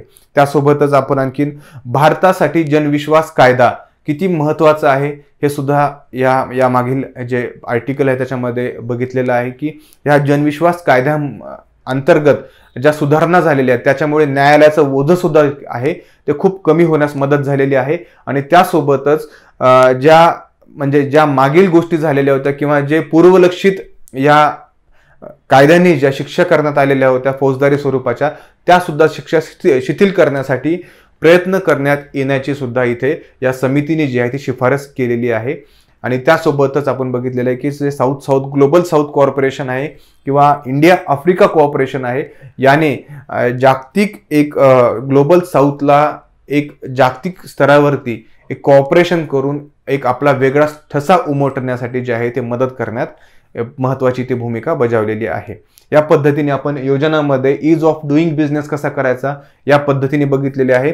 आपण बघितलेले की संपूर्ण जे आहे भारतामध्ये व्यवसायाची सुलभता कशी करायची आहे आणि या सुलभतामध्ये वेगवेगळ्या व्यवसायामध्ये कशा पद्धतीने सुलभता झालेली आहे आणि या सुलभतेचा फायदा जे आहे भारताला नक्कीच 2047 साली एम आहे भारताचं डेव्हलप होण्याचं, म्हणजे डेव्हलपिंग पासून जी जर्नी आहे डेव्हलपकडे जाण्याची, म्हणजे येणाऱ्या 25 वर्षाचा जो आपला सुवर्ण काळ आहे, त्या सुवर्ण काळामध्ये ईज ऑफ डुईंग बिझनेस जे आहे ते भारतासाठी अत्यंत महत्त्वाचं ठरणार आहे. आणि एक महत्त्वाची स्टेप्स म्हणजे 2047 साठी 2047 साठी आपलं उद्दिष्ट गाठण्यासाठी भारताला एक विकसित राष्ट्र करण्यासाठी ही एक महत्त्वाची स्टेप असणार आहे, आपण इथे असं म्हणू शकतो. आणि या पद्धतीने आपण ईज ऑफ डुईंग बिझनेससाठी कुठल्या कुठल्या आयामांचा, भरपूर आयामांचा जे आहे ते विचार केलेला होता. ह्या पद्धतीने आपण ही योजना इथे संपवलेली आहे. तुमचं यामध्ये ओपिनियन काय आहे? तुम्हाला आणखी ईज ऑफ डुईंग बिझनेससाठी कुठल्या कुठल्या घटकांचा सहभाग असायला हवा ते सुद्धा मला कमेंट करून सांगा. आणि त्यासोबतच ही योजना कशी वाटली ते सुद्धा मला कमेंट सेक्शनमध्ये सांगा. आणि आपण आता येणाऱ्या पुढच्या योजनेमध्ये जे आहे ते आर्टिफिशियल इंटेलिजन्सवरती फोकस करणार आहोत, कारण जी फेब्रुवारीची योजना आहे ती संपूर्ण आर्टिफिशियल इंटेलिजन्सवरती डिपेंड आहे. आणि यामध्ये येणाऱ्या काळामध्ये AI टेक्नॉलॉजीचा किती महत्त्वाचा यूज होणार आहे आणि AI कसं बदलत जात आहे, म्हणजे ह्या AI टेक्नॉलॉजीमुळे एखाद्या व्यक्तीचं जीवन आणि एखाद्या समाजाचं जीवन, त्यासोबत राष्ट्राचं एखादा जी आपण स्पियर म्हणतो तो कसा चेंज होत आहे हे आपण येणाऱ्या योजनेमध्ये डिस्कस करणार आहोत. भेटूयात आपण पुढच्या आपल्या योजना लेक्चरमध्ये. तोपर्यंत धन्यवाद.